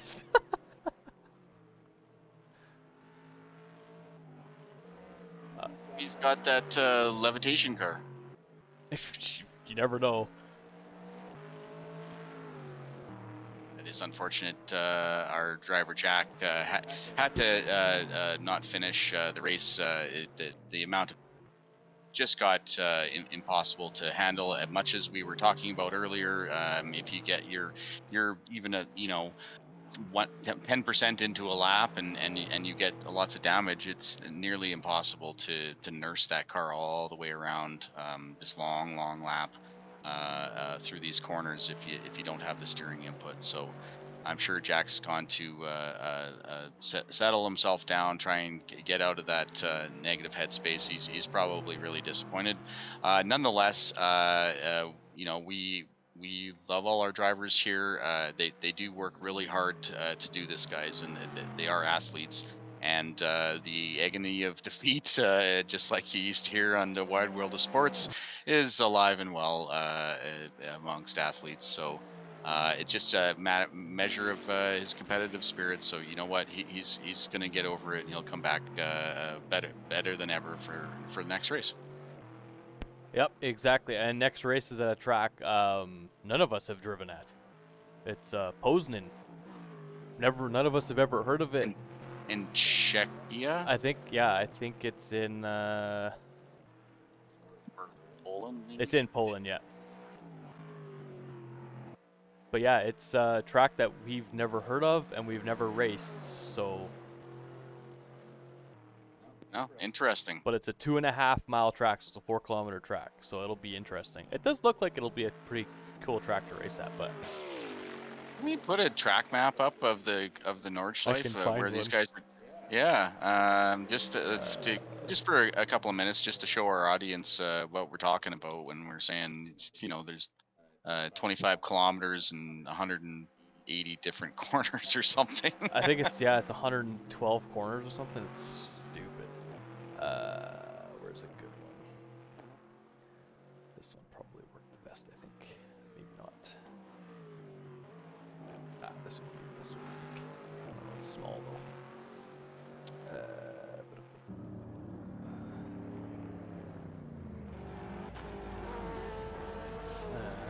Andrew crossing the start-finish line. One more time. Another 5 to go. 5? Well, they've got just under an hour to go. I think, That's what's left. we have about 58 minutes, so if they're doing 50 minutes, 50 minutes for 5 laps, you'll probably get 6 or 7 laps left, yeah. Did I save this?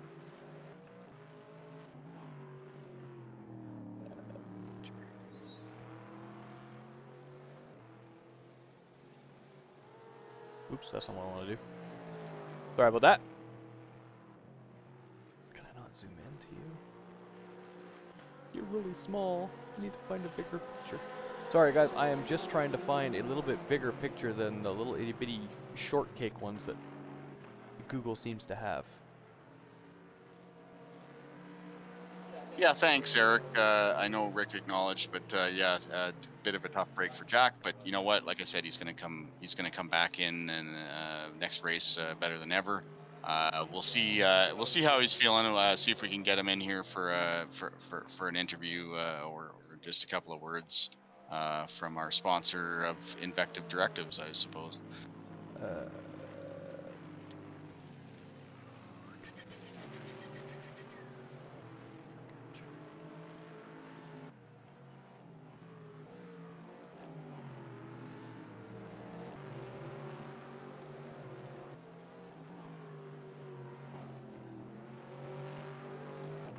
Is it not gonna work?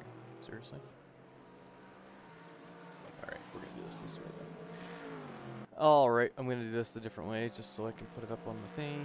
We're gonna do this, and we're gonna do this.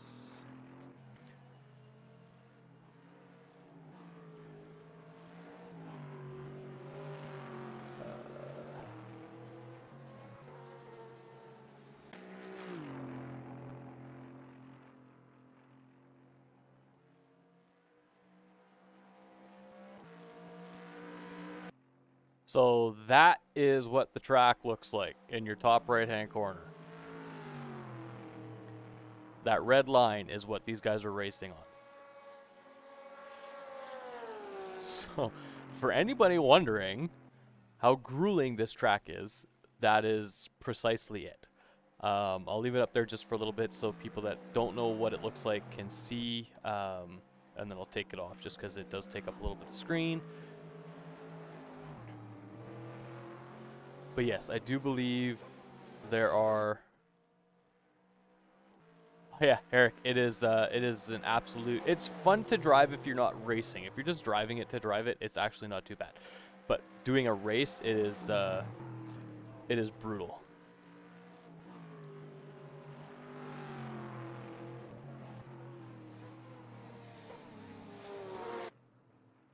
There is 154 corners. And it is 25 kilometers long. So that goes to show you just how much effort it takes to keep the cars on track and go as long as you have. So we have started to get... Oh, there was a crash. Andrew's up into P5. What happened? Where's Colin? Colin's down to P17. Sorry, I was looking up the Nordschleife and didn't even see the crash, guys. I apologize for that. But yeah, I just looked over. It was like, why is Andrew in 5th place all of a sudden? Everybody's pitting, and I was like, no, nobody's pitted yet. So Colin, I'm gonna say got taken out because Jesper was in front of Colin too. Colin pitted? Why is it not showing up on my thing that's saying he's pitted? My live timing is not working properly. Colin did take some damage earlier as well, Yeah. right? Okay, so Colin has pitted, yes.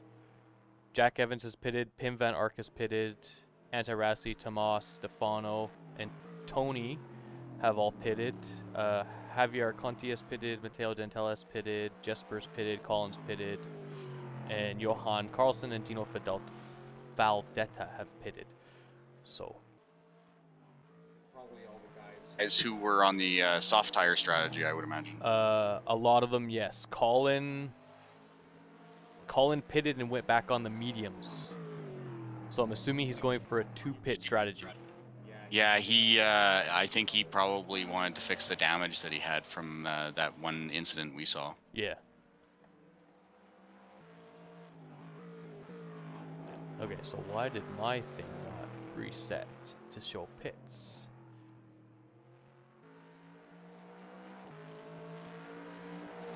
Interesting.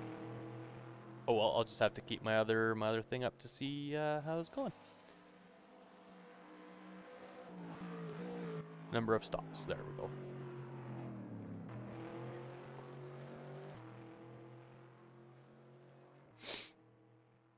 Yeah, I'll leave it up. I'll leave it up for a little bit longer, and then we'll. We'll take it down. We don't want it to Take it down. distract from the racing, but there you go, guys. That's what these guys are driving today. That's crazy, is all you have to say. It's just it's a long track. It's full of twisty, turny corners. A lot of them blind. Very technical. Very you know, and if you have you make any minor mistakes, they can really, really hurt you.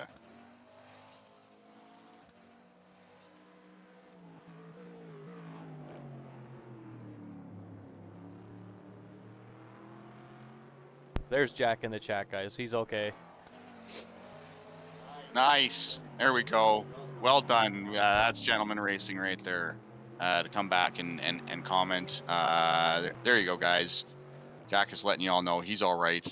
He got off the track and he did it. A lot of that just out of concern for all the other drivers, not just Team TracksVR Racing, but all the drivers on the track in SimRacingMania's hour and 40 minutes. How long was this race? Hour and 40 minute hour and 40 minutes long. See, I almost said 140 minutes. That would be 2 hours and a bit. See, you should have sent us some beer earlier, Eric. Just an update on the leaders. Pim Van Ark has now passed. He is ahead of Jack Evans by 3 seconds out of the pit stop, and he's on the hard tires, so he's going the full race on this set of tires, on this hard set. So he'll have better tires come the end of the race compared to Jack Evans, who is allotted for the mediums, which are going to wear out by the end. There was another car off a track there. I just saw watching the race. It's going to be interesting to see what happens here, but it's like Colin moved up a spot. I think another car is off track. So yeah, he's gained a couple spots already from people pitting and cars off track. He's up into 15th. And he's already done his first pit stop. He does have to do another one, I do believe, because he started on mediums and he went back to mediums. So he's got to do at least one more to change his tires, or else he's going to get a big, massive penalty come next race, and we don't want that. No, don't forget. Not only are these drivers driving for themselves, but they're driving for Team TracksVR, and there is a team championship as well. And I believe we're in second in that, if I'm not mistaken. Yep. Thanks for that confirmation there, Streaming Wizard. You know, as race team principal, I of course am a little biased, but I would like to see my team finish well in the constructors championship, so to speak. Yeah, I think they'll be fine. Jack Evans. Oh, Jack Evans has to pit again. So he must have taken damage. Shouldn't be back markers. I mean, they should never have back markers on Nordschleife. Unless you're really, really bad. But yes, Jack Evans is back in the pits again. Andrew's in the pits as well, so Andrew is pitting. Andrew is opting to go on the softs, so I don't know if he's going to maybe make those tires last the rest of the race. It's going to be a handful, I think, at the end, but okay, Jack, a little bit TMI there, man.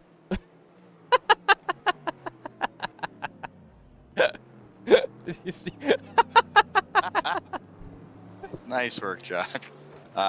Well, that unlike in the real world, when race car drivers have to go, they just gotta do it in their suits. Yeah, exactly. Please don't do that here. And we've had to tell, you know, not that we've had to tell people, but we do tell people, please don't act like real race car drivers. You can have a pit stop to take care of bodily functions.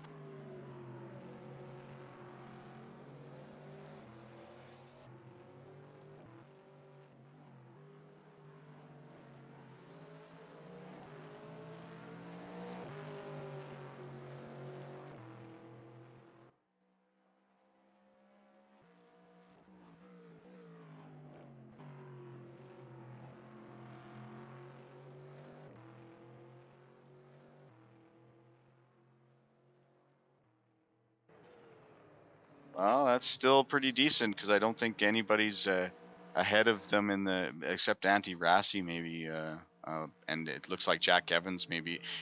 Like if Pim Van Vark takes the checkered flag here, that's not going to hurt us too bad because this is the only race he's competed in so far in the season. So It will put him right up with us, though. Like, it'll put him right in the crosshairs of being able to compete. So it's like, if you miss the first 3 races, do the double points race and do really, really, really good, and then you're right back in the running. It's like you never missed a race. True. So this is gonna be interesting to see what happens here. But we'll, I mean, like I always do, I'll update everybody next race. Hopefully they have, like I said, all the penalties and stuff from this race and last round 3 at Watkins Glen. They have all that sorted out and the standings readjusted to show the penalties and stuff. Because right now, it's up in the air. I don't know where anybody's actually sitting because the penalties haven't been sorted out yet. So, but we will see. Colin and Andrew kind of in the middle of no man's land. Colin has pulled a little bit away from Jesper, that McLaren that was following him on the last straight. He has pulled a little bit of a gap. It's up to 1.6 seconds now. So last lap, at the end of it, it was like 4/10. So Colin's gained a lot just in the first sector of the Nordschleife, the infamous Nordschleife. Green hell. I do recommend if you come down and you just want to do something fun and different that not a lot of people get to do, I recommend doing the Nordschleife. Even if you just do like a slow lap that takes you 20 minutes to get around, just so you can see it and see what it's like to drive on this track. I recommend trying it once. Oh, it's a fun. blast. Yeah, it's a lot of fun. And we can even, you know, turn damage off. So maybe if you do need to pinball down through some of those corners, you're not going to take yourself completely out. Yeah, we don't let people drive with damage on when they come down, simply because they do 2 laps and not be able to drive anymore. So it's just easier to keep damage off when you come down a race. We are selling fun. Yes, we get pretty serious with our racing, but we are selling fun here as well.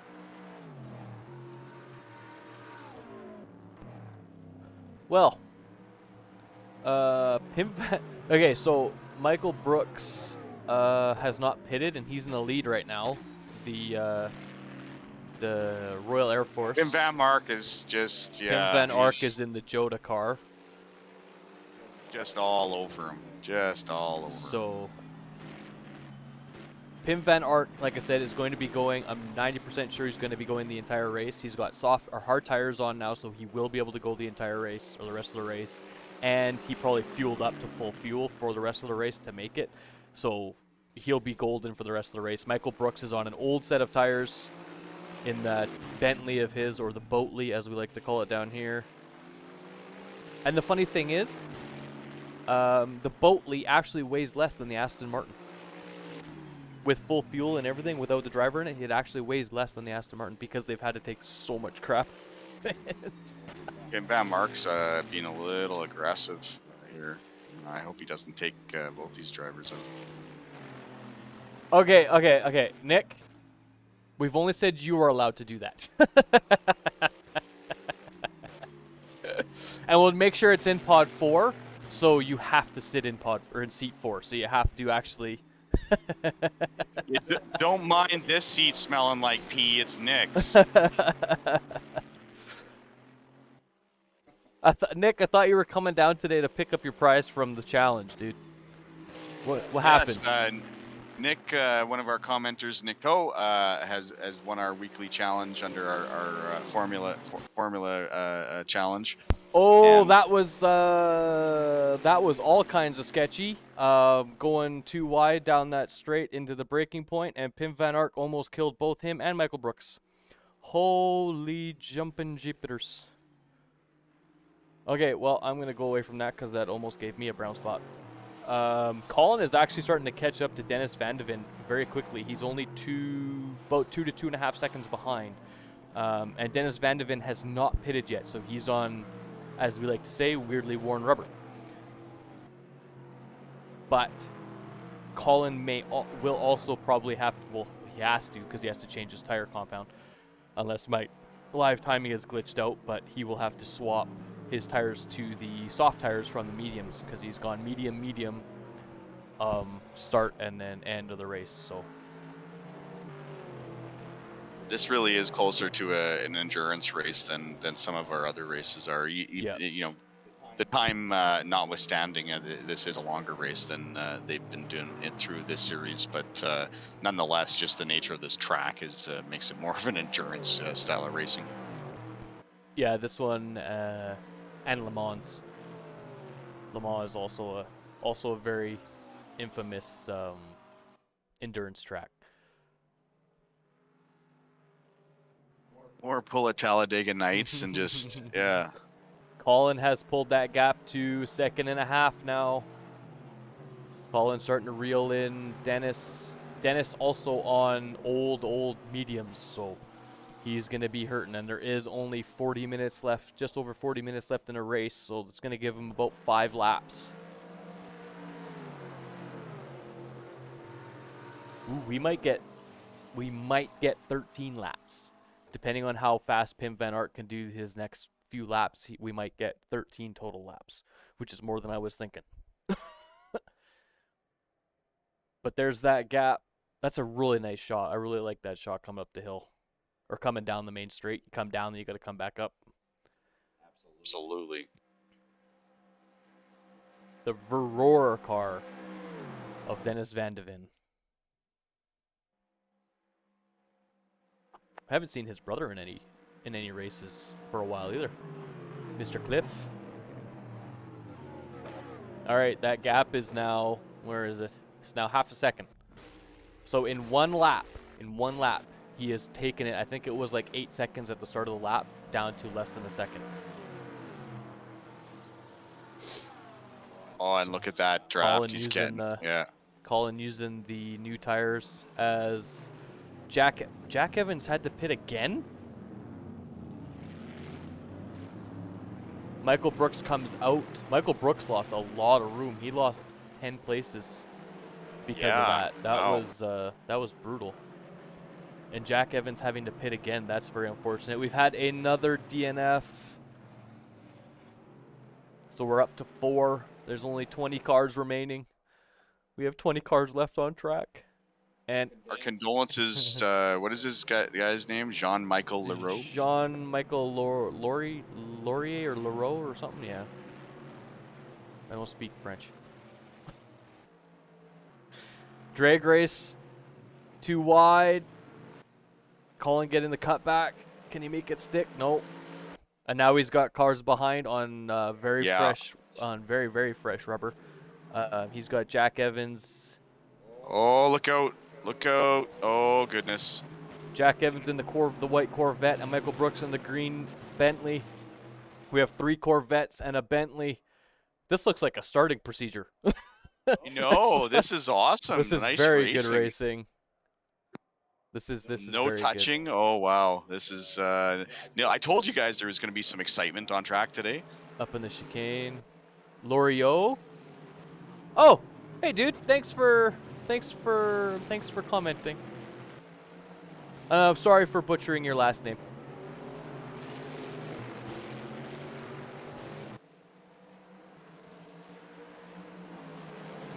Despite the fact we're Canadians, we're in Western Canada, where our French skills are lacking. Yeah, just a tad. This is a really good battle between these guys right here. Where's my button? As they all come around the corner. Are you pushing my buttons? Nope. He's got Jack Evans hot on his heels now. Oh, watch this. As they come around, they get air there. This is fresh rubber versus a lap or 2 old rubber. Because I can't remember when Colin pit. I think it was 2 laps ago. So it's 2 laps old rubber versus a lap old rubber. Colin's a salty soul out there, though. Yeah. This is a good battle. This is a very good battle to watch. And we're in the technical part of the Nordschleife, so.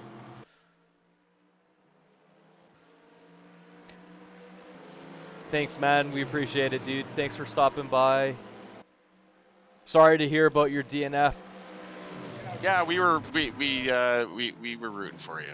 No, not really, but we wanted to point out, and you know what, this is a tough track, and come back. You'll come back stronger. We're rooting for you.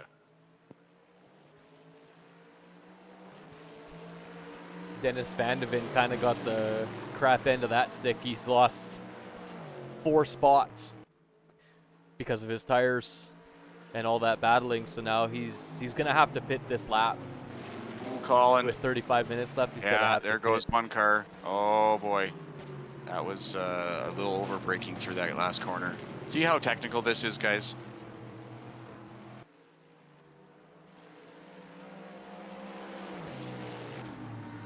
Now this, I'm gonna say right now, I was not expecting this race. I was not expecting to have 4 cars battling or 3 cars battling that close on this track for that long. Over an hour into the race. Yeah, I was not expecting it at all. Like at all this race, I was not expecting it. I was like, we'll maybe have 2 cars battling for 3 corners, then somebody will spin out, blah blah blah. Not 3 cars driving side by side. This is why sim racing is so much closer and so much better to watch than real life racing sometimes, because the racing is so much closer. Especially in Formula 1. Watching any Formula 1 sim sports, esports is so much closer than real life. Formula 1 is not even funny. Well, and that's why we have to thank SimRacingMania, Tomas, and your crew of greats, Michael Brooks, just in the background trying to help run these leagues. So it is really competitive. We're enjoying it very much, and we just wanted to say thank you. You guys do a lot of hard work, and probably don't get recognized enough when people are complaining about how the race went. And I'm sure they appreciate all the drivers that come out and race in their events too. Without the drivers, there is no event, basically, right? There would be no league. Yeah, exactly. So without you guys, that's the big thing. They put it on, but if nobody shows up, right? It's just a big love fest from all of us here in the background. Basically, yeah. Okay, so we're coming. Oh, Colin way wide in the carousel there, letting Michael Brooks easily take the inside line. Hoping Colin maybe isn't still suffering from that damage he took early on in the race. I have no idea. He seems to be, going a little deep into some of the corners. I mean, I think he's just trying to push. I mean, there's Possibly, 35 yeah. minutes. I think he's just trying to push a little bit harder. to keep up and get some much needed points. Andrew's still down in 14th. Let's go see Andrew for a second. Kind of all by himself.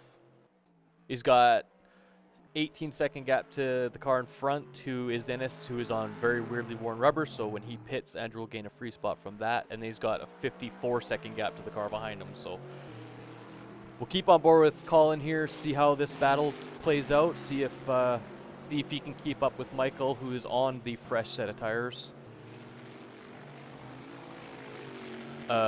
Colin? What just happened there? That just looked like he just drove off the track. It didn't even look like he tried to make it around, that he just drove off the track.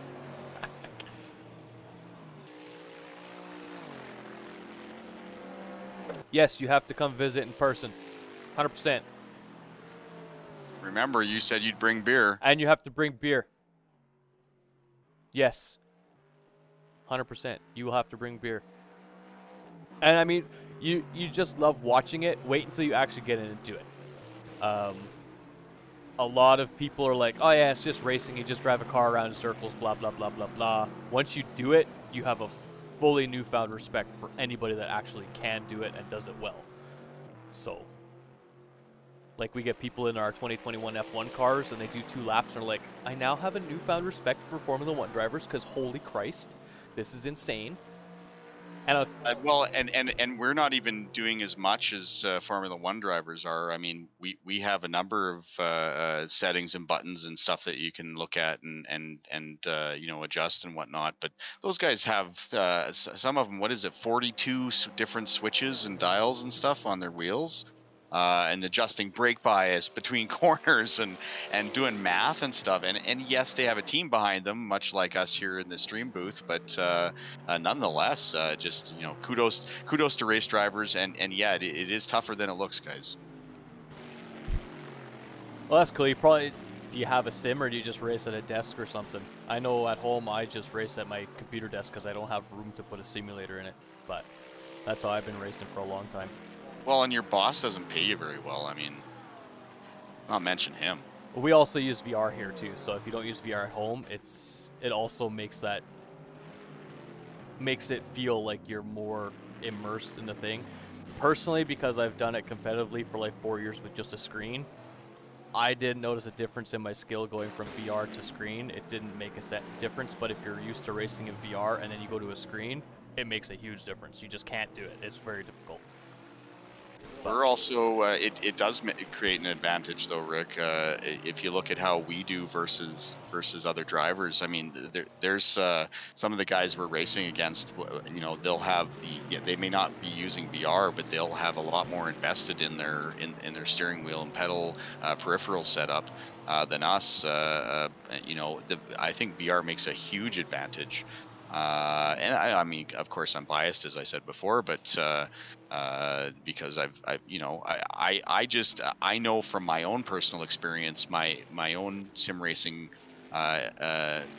improved using VR just because of the field of view, the peripheral vision.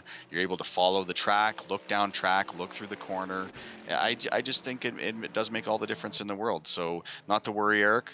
We got you covered. And you know, hopefully somewhere down the road we'll be running some races that people can log into from home. But that's coming, and we don't want to take away from what SimRacingMania is doing here today and through these leagues. So nonetheless, come try us here at TracksVR. If you can't, nonetheless, you can support us. Yeah, try reaching out on our social media or on our YouTube. Follow, like, subscribe, all that stuff, all the boring stuff. Okay, enough out of me now. Okay, so Dennis Van Even is pitted, and it looks like Javier Conti has pitted as well. So Andrew's gained 2 spots, and Colin has gained 1 spot from those pits. So there we go, nicely done. Team's doing pretty well. We're just going to be surviving through the next under 30 minutes now. And yeah, we're going to do well. You know what? This has been a pretty fun race. We thought you said it was going to be boring, Rick. I'm like, don't ever say our stream's going to be boring. Don't tell the audience to be bored. Has it been boring? Let us know. Has it been boring? That's why I thought I knew you seemed familiar. Now you show me your Insta handle, and now I know who you are. I was like, you sound familiar, but I now know who you are, so all is well. But yeah, you definitely have to come down and check us out. I mean, and it's better if you bring friends down. You have 12 Sims, Eric, you can so freak out at each other and scream at each other when you get out of the seats. Hell, you can do it when you're in the seat. I don't care. Makes our lives more fun. Alright, so, update on the leader. He has now pulled a 16-second gap, second place in the last 2 laps. I'm going to go check in with our off-track driver and one of our on-track drivers just to make sure everybody's doing okay. I'll be right back. Sounds good, sounds good, sounds good, sounds good. Colin having a much better lap. No off tracks from what I've seen this time.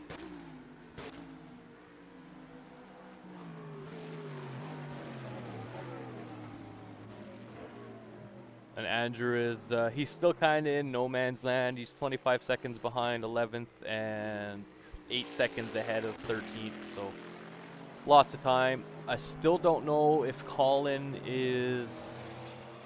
He's got to make a pit stop because he's got to use two different compounds of tires, as far as I know.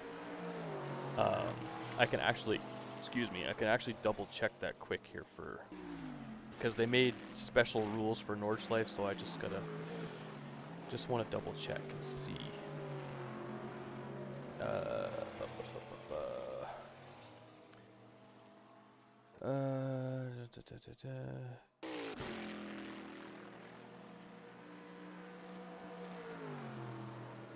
Yeah, as far as I know, it still says they have to use 2 sets. I'm just double checking everything just to make sure.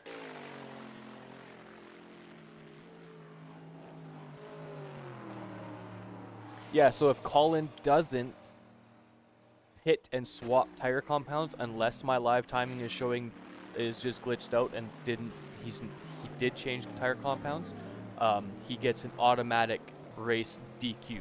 So yeah, they must use at least 2 compounds of tires in each race. So he really has to come into the pits again to check on his tires, I'm sure.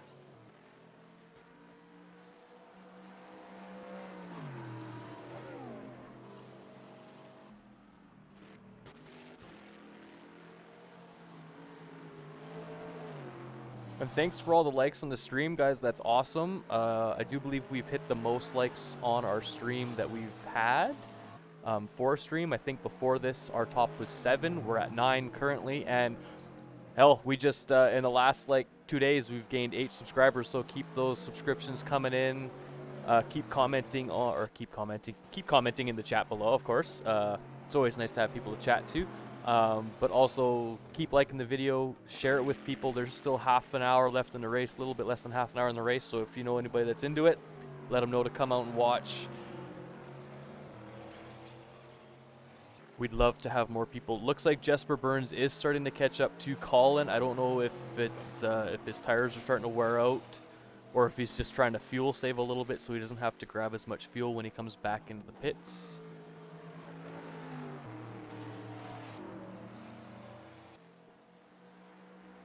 And I hope everybody's having a lovely Saturday. Or Saturday night, I guess, for some people over in Europe.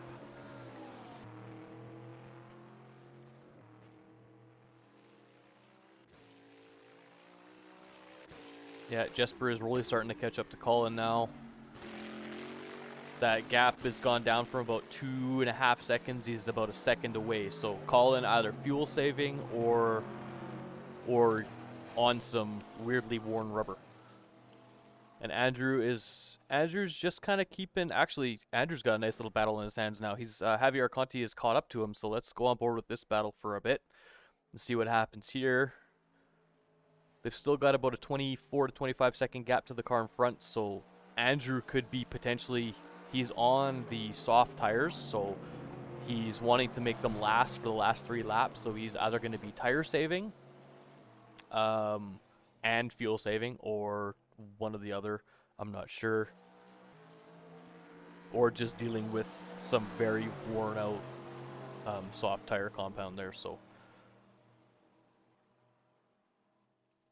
But they are dropping back. The group of them is dropping back quite a bit. They've lost in just those last few corners. They lost about a second and a bit to the cars in front. So, but this is a Corvette and a McLaren. That is a stock livery McLaren, which you can drive when you come down. It has, I think it has 6 different colors. It's got like a purple, a blue. Andrew, don't get taken out. Good job, good job. Hey, Jack, what's up? Oh, not much. Car's in pieces, and so is my race. Oh, yeah, he's gonna go for it into the first corner. If Yeah, Andrew could too get wide. into that inside line, yeah, no, he's gonna take him into this first corner, I think. Unless Andrew brakes really early and tries to, but he can't really switch back in this first corner. I don't know. Javier's gonna have a really shitty line, though. He's gonna have to, yeah, Andrew's, oh, no, yeah, you got the switch back on him. Colin has finally pitted to get onto his soft tire compound, so he won't get a DQ, but I think he's got enough of a gap to be able to come back out and still be ahead of Dennis Van de Ven when he comes out. I think Javier is on a fresher set of soft tires, so that's why he's got that advantage in the corners, because Andrew's on, I think they're like 3 or 4 laps old now, those soft tires, so.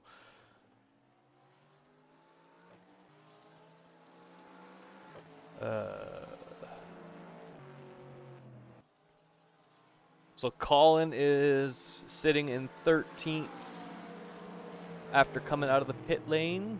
So he only lost 2 spots. He lost it to Javier and Andrew.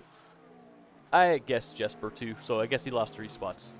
Going for the 2-stop strategy, but he's gonna have some super fresh tires for the last like 2 or 3 laps of the race, which is good. And Andrew's gonna be trying to hold on, tire safe on those soft tires, trying the 1-stop strategy. And Pim Van Ark has now got an 18-second gap to second place. Is he on hard? He's on hard, Tim Van yeah. Ark? Yeah. Yeah, a couple of guys have opted for hard tires, so they only have to do 1 pit stop. I wonder how the pace is. I mean, I tried the hards. I tried the hards in practice earlier, and yeah, the pace drops off very quick. A lot of the corners that used to be flat out are no longer. You have to lift for them or even brake for them, right? So Yeah. the hard tires are definitely gonna be a slower choice, but who knows with the. I think it's around what, a 50-second pit stop. I think, yeah, driving down the pit lane, stopping. It depends on if you have to grab fuel and stuff. But his lap times are about 6 seconds slower than his soft tire lap times. So Yeah, that's to be expected. He's still putting in quite good pace. Yeah, and I mean, Anti-Rassi's on mediums, and his last lap was 2 seconds slower than Pim Van Ark's, and he's on faster tires. But his tires are also worn out. Like, we're coming to we have 3 laps left in the race. 3 laps for sure, I'm going to say, left in the race, and those mediums are going to be worn out because they're already 3 or 4 laps old, so. Where's Colin? There he is. Here's Colin, come over the hill. Some beautiful shots. I'm going to get rid of that 1v1 battle because we don't need to know how far apart they are because they're not that close.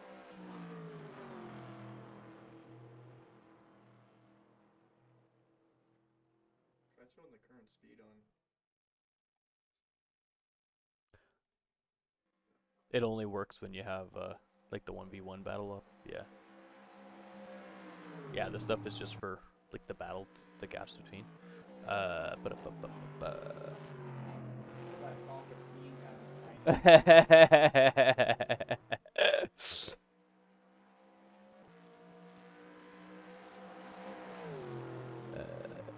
Gap to leader.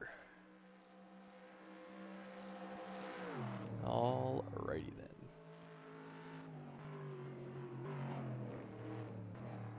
Yeah, Pim Van Ark is still putting in some wicked lap times. Like just in the first sector, he's like a second faster on hard Bit tires. of an off there by Colin. Yeah. Looks like he's starting to struggle maybe a little bit. I mean, this track just requires immense levels of concentration. Oh yes. 100%. That's what I mean, right?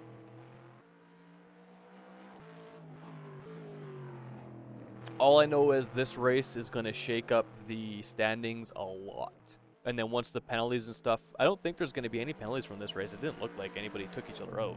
Everybody's been pretty clean so far. But they still haven't updated the penalties from last race. So that's going to affect the standings from last race. And then we'll have to see what's going on. But this race is going to affect the standings huge. Jack Evans not winning is a good thing for us.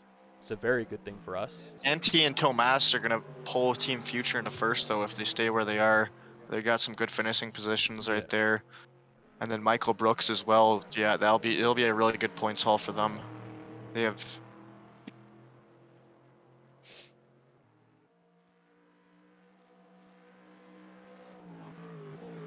Because Zoltan DNF'd, so he's not getting any. Well, he'll get pole points, right? Because he's qualified on pole. But Tomas will get a good haul of points. He's in 4th, so he's gonna get. Where are my points here? So if he finishes 4th, he's gonna get 82 points.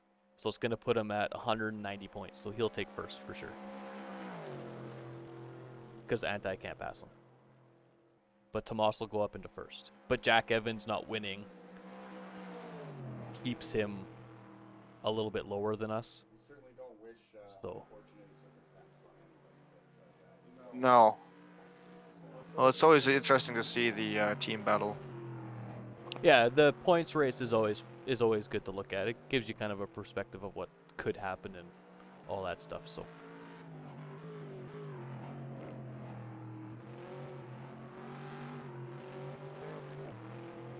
Monsieur Andrew seems to be catching up to Javier, kinda.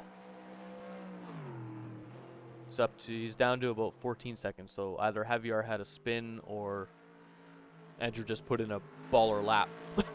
I have no idea.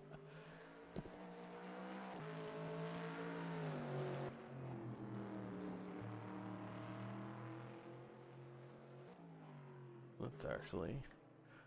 Jack Evans in the Corvette behind Valentin Iliev in the BMW, who I think it was him who spun out in like the first lap of the race. That BMW has so much top end compared to the Corvette. Yeah, that Corvette's not getting by him on the straight. No. The Corvette, yeah, you hit a ceiling. Like the draft with the Corvette is not worth much, and we all saw that at Watkins. Yeah, that draft didn't help at all.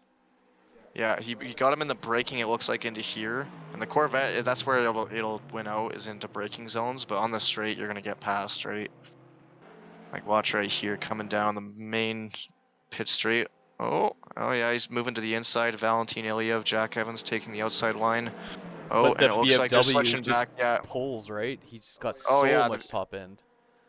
Into the braking zone. This is where we can see the Corvette, but I don't think. Yeah, no, he's not gonna have the pace. Not unless Valentin gets a really bad turn in here. Nope. Just park on the apex.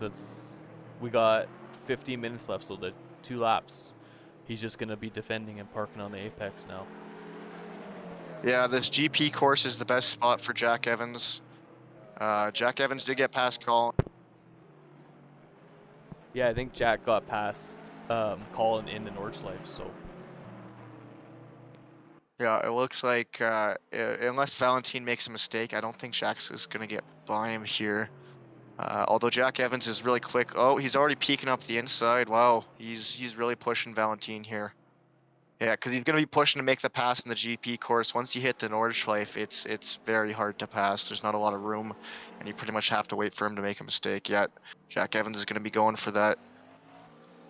And ooh, to there. BMW's pulling. Yeah, see, this is where that top end of the BMW is really going to help him, but Jack Evans is very close right here. coming into that right-hander flat out down the straight. That draft still is making like no difference though. Like you can see it make no difference. Usually, the draft makes a huge difference. This instance, like Jack didn't get any closer in the straight. Didn't come any closer. It's funny because you would think a BMW is a handling car and the Corvette would be a power car, but it's actually the complete opposite. The Corvette is amazing on the brakes. Everyone in our series has commented on that. But the top end on it is very bad. You won't be able to get a draft from the straight, and if someone's behind you in your draft, they're probably gonna get close to getting by you, unless they're also in a Corvette. But oh yeah, dancing through the S's here. There won't be any opportunities for Jack Evans here. He's just gonna be trying to get into Valentine's mirrors, make him make a mistake. I love this camera angle coming down here. This is a great one. I don't know about that. Jack Evans did pass 3 cars on the Nordschleife all at the same time when they were That is battling. true. So it is possible to pass on the Nordschleife. It's just you got to pick the time when you do it and don't be stupid about it. Oh, I think his passes were based, unless Valentine makes a mistake, right? Because it looks like that's what he's trying to pressure him into, just like how he got by Colin there. Oh yeah, this is getting real close. Bit of air coming around the bump. Around the left-hander, yeah, flipping down to 5th and full throttle out, down to 2nd into this right-hander. Nice and early on the throttle. You can see the Corvette close the distance on the corner exit too. That's really where the Corvette can probably get on the throttle a little bit earlier than that BMW is able to. But once you hit that top end, that's when that BMW is going to start to pull away a little bit. Into the slow corners right through here. Down to 3rd, 2nd, and then 1st.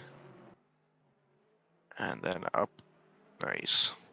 Valentine's doing a really good job here of just covering the lines, covering the apexes, and not pushing too hard. He just knows it's a narrow track. You just have to keep your car on track and straight, and you should be able to hold the line pretty easy through this. Easier said than done, Rick. Oh, I know. Trust me. I've done this track lots. Looks like Andrew's actually falling back from Javier. Javier's putting in some amazing laps right now. His Sector 2 time was 6 seconds faster than Andrew's last lap. So, and we only have 10 minutes left, 11 minutes left.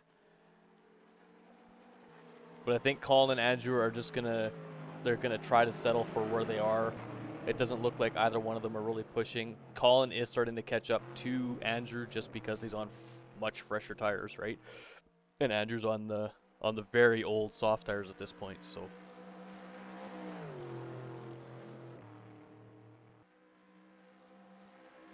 Colin doing a good job considering he wasn't going to be able to race today and pulled a little bit of a. I just maneuvered to get some work off. I mean, he's been working 12-hour days for the last week, I think. So he finally found himself some time. But I imagine he's tired as all hell. Yeah, I mean, it's showing just in the couple laps that we watched in the beginning of the race. It was showing like he was making a little bit more mistakes than usual. Oh no, Colin, yeah, catch that. That's gonna be. He didn't lose his wing. Yeah, don't bump into the wall, yeah. Yeah. The problem with these Corvettes is they don't frickin' turn once you get stuck like that. I got stuck going sideways, and usually in most GT3 cars, you can go into neutral, rev it up fully, and then pop it into first and get the back tires to spin. Corvette, not at all. You can never do that with these cars. I don't know why. They have no low-end torque. They're terrible off the line. So yeah, when I got stuck there too, I had to do like a 4-point turn, and it's just like. Every time you're going first and then reverse, and you're just thinking, oh, no, the whole time. Like, it's just worse and worse. That was a decent recovery from him, though. He only lost 1 spot there, and he's got a 29-second gap behind him. So he's got too much to worry about. Let's hope his damage isn't too bad. And let's hope Andrew can just continue holding that pace where he's at. Yeah, it's gonna be hard for Andrew, I think, to hold the pace. Colin, if he doesn't have too much damage, should be fine because he's on fresh softs. But Andrew being on the old softs is gonna be hurting quite a bit. So, and he's consistently losing like 2 to 3 seconds a sector to Javier in front of him. So Are there any battles going on right now? it's just Looks that like everyone's spread Valentine out. one. It's just this one. This is the same Alright. battle. There's nothing really else going on. That's why I said this race is going to be relatively boring because everybody's going to be too spread out. Yeah, it's not a boring race, that's for sure. I think you're a little bit wrong in that prediction. Boring in racing strategy maybe, but there's a lot going on here and a lot up for grabs, right? The team championship and the drivers championship are all over the place with this right now. I mean, Pin Van Ark, I think he's about to shoot up into 4th or 5th place if he wins this, because he's going to get times 240 points for the win. He'll get 120 for the win. Yeah, So exactly. he'll shoot up over Zoltan, and that's about it. Oh, and Vlad Tokarev, for sure, because Zoltan DNF'd and Vlad didn't show up. So this is the battle for second. This is pretty good so Between far. Antirassi and Stefano Zanoni. So, and I feel like Antirassi changes his livery for his car every race, or is it just me? I think he is. If we go take a look at this one, you can see he's got some sort of guy on the side there, and it's funny.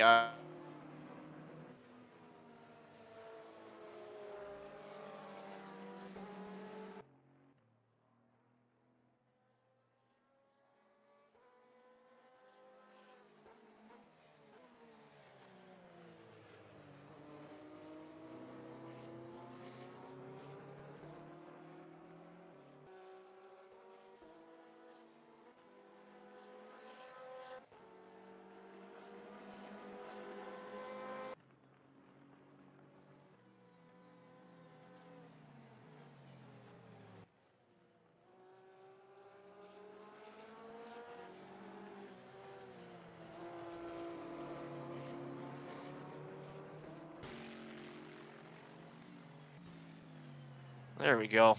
Yeah, Mike is cut out. Oh, looks like Anti-Rassi's pulling a bit of a gap here. Oh, it looks like Jack Evans got by Valentin Iliev too. Yeah, and he's gonna start to just pull away. Like the he's much better in the corner, so he's just gonna start to pull away as they're coming off the GP circuit pretty quick here. But Only a second between them. And Jack Evans, there might be a bit of battling with Tawny that could allow Valentin to catch back up. But I don't think there'll be any big passes coming through here. But man, this is getting to be a close race. There's, Tawny Jansen and his Aston Martin. Oh, this and is here is Jesper and Jesper Burns. Yeah. 2 McLarens going at it. This is the first time I've seen 2 McLarens in all four rounds. I have not seen 2 McLarens battling it out yet. Coming down that big, yeah. It is really hard to get an advantage out of these exit here, and at Nürburgring GP, there's a lot of the time one line into the corner. If you can get that line, then you can stay ahead usually, because the outside line, especially in that corner, provides basically no advantage. In through here, there's about one line you can take unless you want to go really slow. He's gonna push for it in this corner. If he can get a better angle, no, he didn't cut across early enough. Javier, I don't think he's gonna be able to make the pass. Yeah, he will. Oh, Why would he? Oh man, Javier must be furious. I imagine Jesper didn't do it intentionally, but that was not the best of ideas. We're both trying to figure out who wants to talk, but that was that. I don't know why Jesper started to roll backwards when he's like, you can see him trying to go behind you. Just stay still when you spin out and there's a car right there. You just stay still. That way people can... hold the brakes is generally the rule, right? I figured Jesper was probably trying to get out of his way, and his brain communicated to his body to do that too late, right? So he'd seen Javier coming up to him and was just like, oh, I'm going to get in reverse, get out of his way, and then Javier decided to go around and cause that. Unfortunately... Yeah.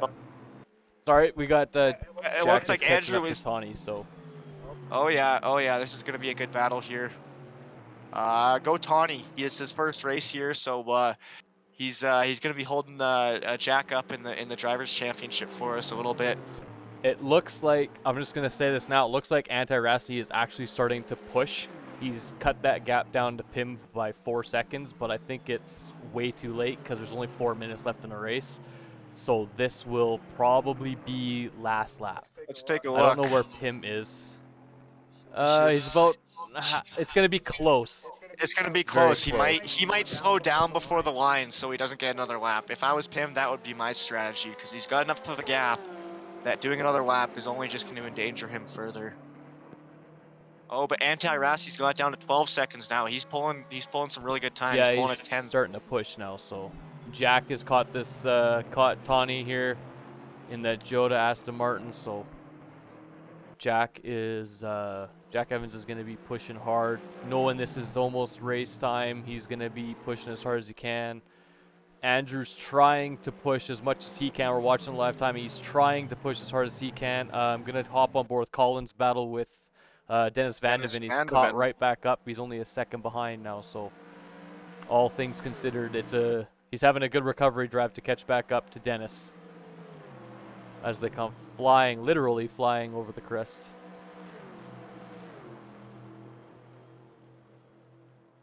Love the sound of those Corvettes.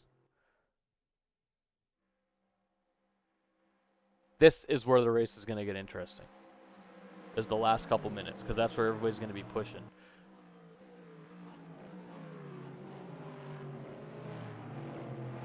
Oh, Jack Evans 1/10 behind Tawny. That's a crazy close battle. Jack Evans, the pressure I've seen him put on people on this track is just insane. I haven't seen anyone else be able to provide that type of pressure on another driver going around here. Especially on the Nordschleife, it requires a lot of trust that the driver in front of you isn't going to make a mistake. He's going to, going into Bravery corner. I think Tawny's going to stay out in front. Yeah, Tawny stays in front into Bravery. Don't want to make a pass there. He did go off track a little bit, he did though. go off track. Jack Evans got a launch. They're going to be heading to the carousel. Oh, yeah, this is going to be close. I could see Jack Evans. Yeah, I don't think he's going to be able to make a move into carousel. It's a really tough corner to make any passes in. He's got to hope. He's got to hope that Tawny goes wide. But this is good. Yeah, he did go wide too. Oh, he did. He still held the apex. That was. Oh man, this is a good battle so far. Where's Pim Van Ark? Are we going to get another lap? Let's take a look here. He's coming to the back straight. Oh no, through the roller coaster. I don't think he's gonna make it. Yeah, this must be our last lap. I don't think he's gonna get across the line before the race ends. Yeah, no, he will not be able to get another lap in. This is officially the last lap of the race. He's just coming out of the second carousel, so yeah, he's got at least another 2 minutes left in his race, so he won't be able to make it. So this is last lap. This is where everything counts. Jack has passed Tawny. So that battle, Colin's right on Dennis's tail now. We're gonna stay on board with this for the rest of the race. Yeah, let's watch Colin. Come on, Colin. He's just pressuring Dennis Van de Ven, and we know the Van de Ven, Dennis and Cliff. We've raced with them in Checkered Flag and in past SRM series. So those Dutch brothers are generally pretty quick. So this is a good battle. This will be a good battle. Oh man, Colin's just peeking, hitting in his mirrors, saying, "I'm here, I'm here." They're doing the battle into Bravery again. Let's see if he can pressure Dennis into making a mistake into Bravery corner. No mistakes at all. Oh, but Colin's getting. Oh, this is gonna be. Colin backed out. Colin did back out. You can't go too wide into there. Yeah, that would have been literally big ball moment if he did not back out of that. That would have been the biggest balls on any fucking person I've ever seen in my life. I think Colin's going to hope for the back straight because if he's drafting off another Corvette, he may have a chance to get by, depending on how early he gets on that power. That's the only card the Corvette has a chance of drafting on, though. Well, I watched in practice or warm up before the race, Andrew and Colin went out and did a little drafting thing to see how much it helped. It didn't show until they started to come back up the hill is when it showed. So as you come down and come in that little valley, come back up, that's when the Corvette behind started to catch the Corvette in front. So we'll hope that Colin can stay. And they were about this close, so hopefully Colin stays within that like 0.4 second gap and doesn't lose any time, and he'll be fine. But this is where all the racing is, right here. The last race is officially over. So as people come across the line, it will be checkered flags.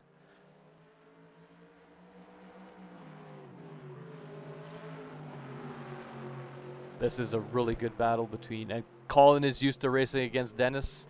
I do believe Dennis is remembers Colin, and they're going to be very respectful to each other. They don't, they're not going to be malicious. So as long as neither one of them do anything stupid, they'll be fine. Coming out of the roller coaster into the final mini carousel corner. This is really where it's going to be all about that exit down the back straight. Oh, and Collins, he's lost a little bit of a gap to Dennis. Yeah, roller coaster right here.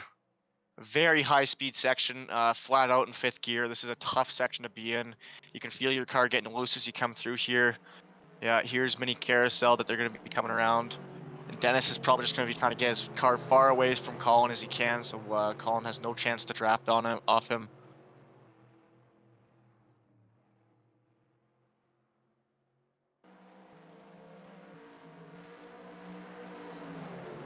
May be able to pull a move into braking. Oh, Colin is very close here. He will be able to get up beside him, I think. Not until, like you said, they come down the hill.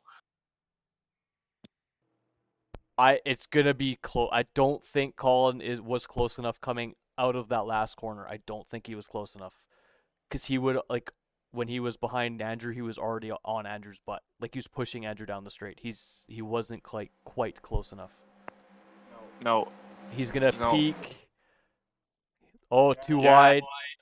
Yeah, there you go, Colin. Make the move. Make the move. Yeah, Yes. he had to. Yeah. Nice work, Colin. What a beautiful move into the last corner. Oh, nice job.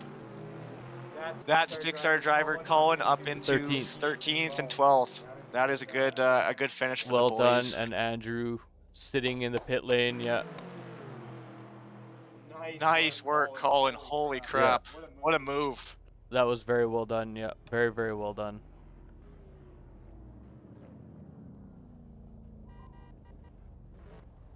So the end of the race on Nürburgring showed to be the most interesting part of the entire race. I didn't lie. That race was, for me anyway, it was pretty boring to watch. And as a driver, being alone for that long is actually it's just like you're hot lapping. It's not like you're racing. So, but Colin showing sometimes you have to have big balls and make 2 wide passes like that on a very high speed. That was incredible. Because that could have went completely wrong if they didn't understand. I'm just saying that was a big balls moment, because if Dennis didn't know where he was going and just hit the curb wrong, or Colin hit the curb wrong, it would have been both their races ended in the last couple corners. Wow, very, Colin, very, thank you so very much good for racing. providing that excitement at the end of the race. Like, literally, they're just coming into the last few corners. Just amazing. I'm just buzzing with that overtake at the end of this race. Wow, what a race this was. I'm gonna dip out and let you guys do interviews and stuff and talk about the track here. I want to go congratulate all the drivers before that. But I did want to thank again the audience. Thank you so much to those of you who are new and those of you who aren't for watching today. You're our special mention. You guys are what make this possible for us. So we love you. Also, thanks to our sponsor FN40s. They're having I guess Save the Blind Beggar, which is where they podcast live out of tomorrow all day. So if you are here in Calgary and you want to help a local business stay in business, go out to Save the Beggar event tomorrow at the Blind Beggar, and as well, just thanking those guys for what they do to spread the word about us. And we also want to thank all of the people out there who have shown some interest in what we do. We appreciate it very much down here at TracksVR. And to all the teams racing today, if you finished, you finished. Well done. If you didn't, you still tried your best. Well done. And thanks to SimRacingMania. I'm going to turn it back over to you, Rick, and I will talk to you later. I love you all. The little "I love you all" at the end always makes me giggle. I don't know why. Yeah, we're all very, very happy. That was awesome to watch. I myself trying to be a little bit less biased. I mean, I'm very, very happy that Colin made that pass, but at the same time, I'm just trying to be a little bit less biased and trying to say like what could have happened, as I've seen a lot of things go wrong with passes like that in that last couple corners. But very well done. That was a very, very well done pass. I honestly didn't think he was close enough, but it looked like Dennis kind of lifted a little bit because Colin went flying past him almost as if he was standing still. Not saying Dennis gave him the spot. I'm just saying it looked like he had to lift a little bit because he was too much on the inside. And Colin just had a better line coming through. So very, very good. That was a very good recovery drive from Colin, considering he had a couple off tracks. He had that one really bad one that we watched where he slammed into the barriers with his ass end there. But other than that, it wasn't all bad. He still was able to keep up with Dennis and catch up to him and all that good stuff. And Andrew finishing a solid 12th place. The last little bit of the race, he kind of was all by himself, didn't have anybody around him, so all he had to do was just drive and make sure he kept the car on the track and all that good stuff. But I'm gonna go for a quick little break here, guys, and then I will be right back with with some interviews.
Hello, Colin.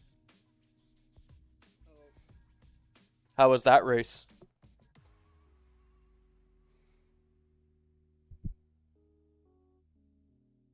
Did you hear me? Yeah, no, I'm trying to see if I can get into the official broadcast. What we do here is go back. Oh, there, yeah. I don't know which one I have to join though. Just give me a second.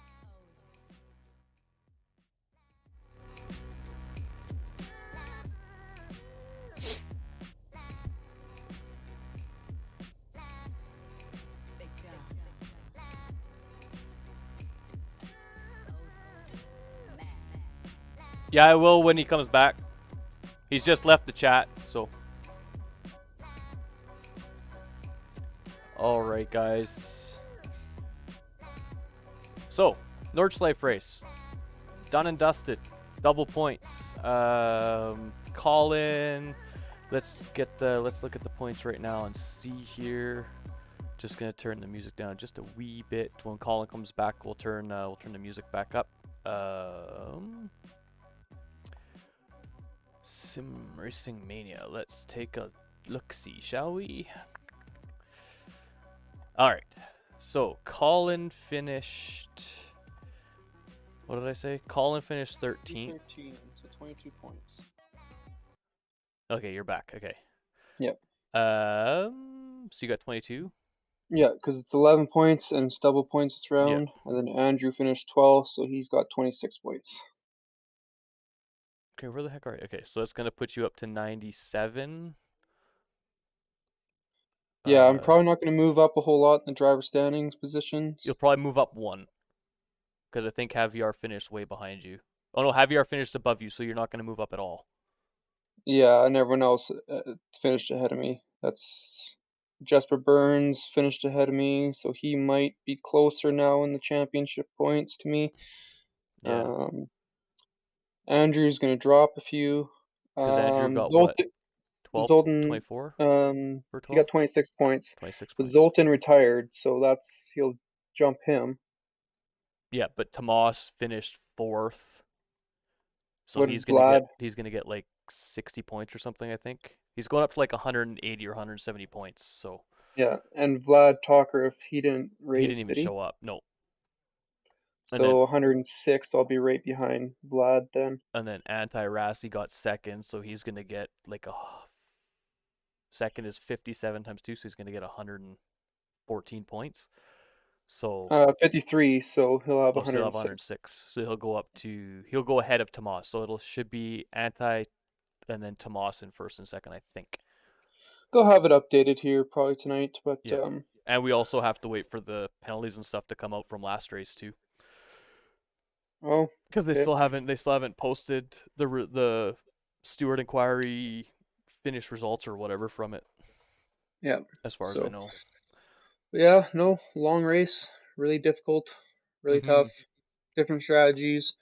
Everyone else did the 1 stop, I did 2 stop, and it worked for me, but it just having those 2 spins that I had cost me at least the position against Andrew. Yeah. Was the first spin your fault, or did somebody hit you?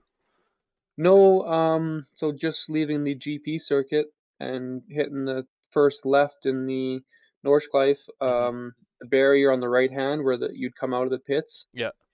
For that track, it just grabbed me. Like I brushed up against it and it completely grabbed the car and spun it. Crap. It didn't just bounce, it completely snagged it. So I lost 10 seconds there, and then the second spin was my fault. Just before you start going downhill towards the bridge, in the sector 2. Yeah, we saw that one. Yeah, I don't know. I might have just downshifted too early, and the rear tires locked up, and it spun me. But it took a long time. That cost me 18 seconds trying to get back going, and then it cost me the position against Dennis, and then yeah, you saw me fight against them again. And then we watched you pass them at the end. I almost thought you didn't have enough.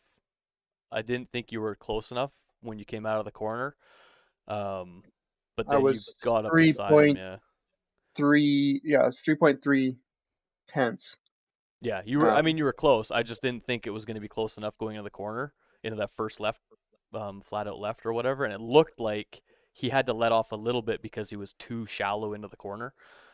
Because you took that spot um, pretty easy going into the I left-hander. think So I think he realized that there was no chance for him yeah, to beat me into that yeah, you had the right better kink. line anyway. So So, but yeah, the difficult part was we ran a lot higher wing, so we were like 10 kilometers an hour slower on the back straight, hmm regardless of draft.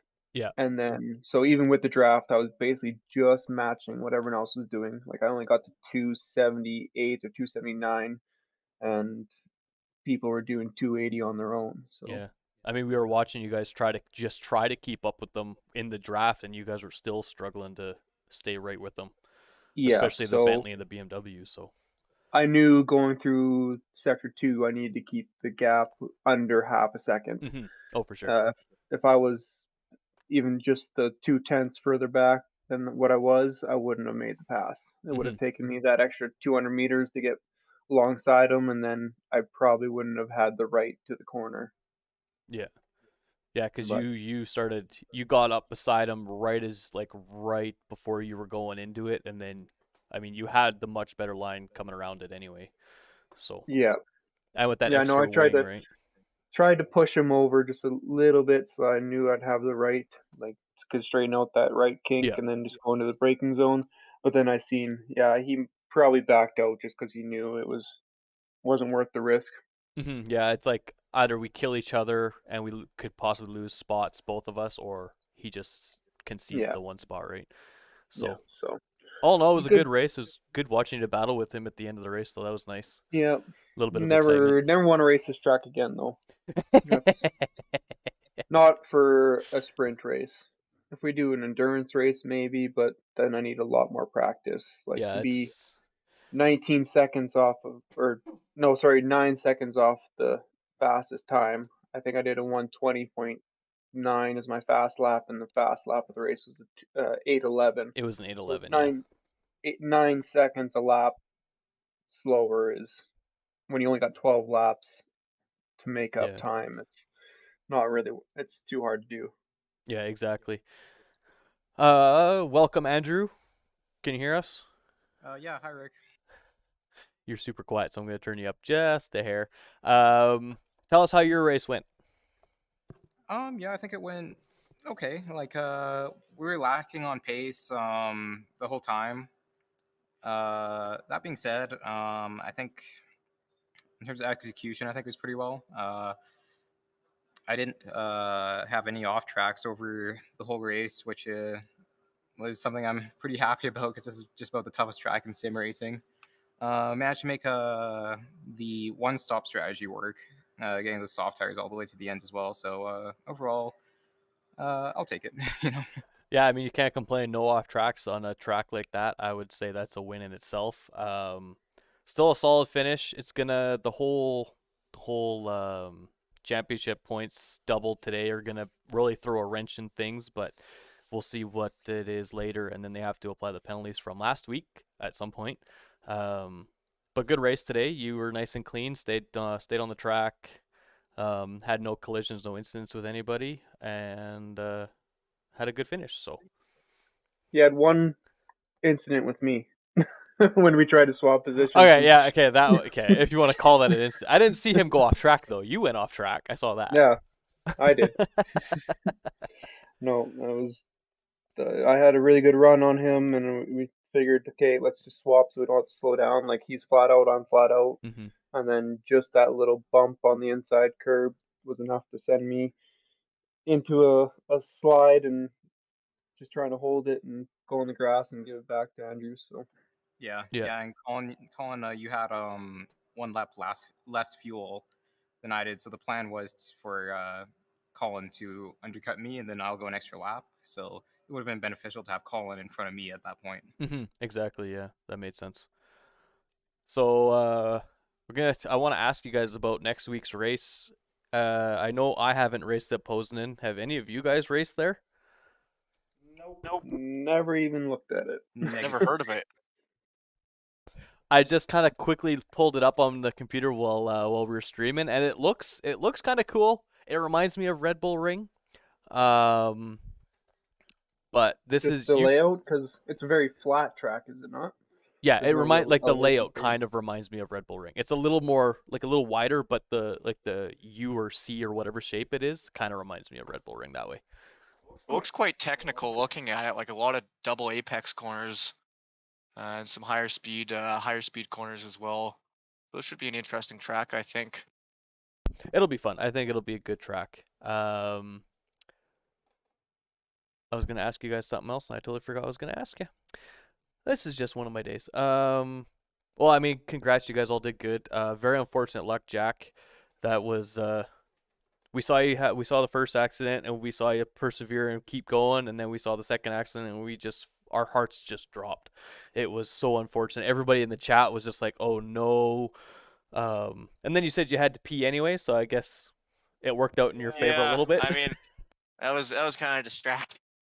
Yeah, I chugged the Red Bull right before the race and started feeling that a little bit. And I mean, I'm sure I could have kept going, or pulled a Talladega Nights and pull into the pits and run to the bathroom or something. But I guess it's good that it didn't come to that. It was just unfortunate. One mistake led to another mistake, and then with a bit of damage. I did another lap. I probably should have pulled into the pits there. I tried to play it, not safe. I guess the opposite of safe. I tried to keep going and do my strategy with the mediums and go long on them as much as I could. But after that second lap, I just started feeling, the pace was gone, and my back end was started getting really loose.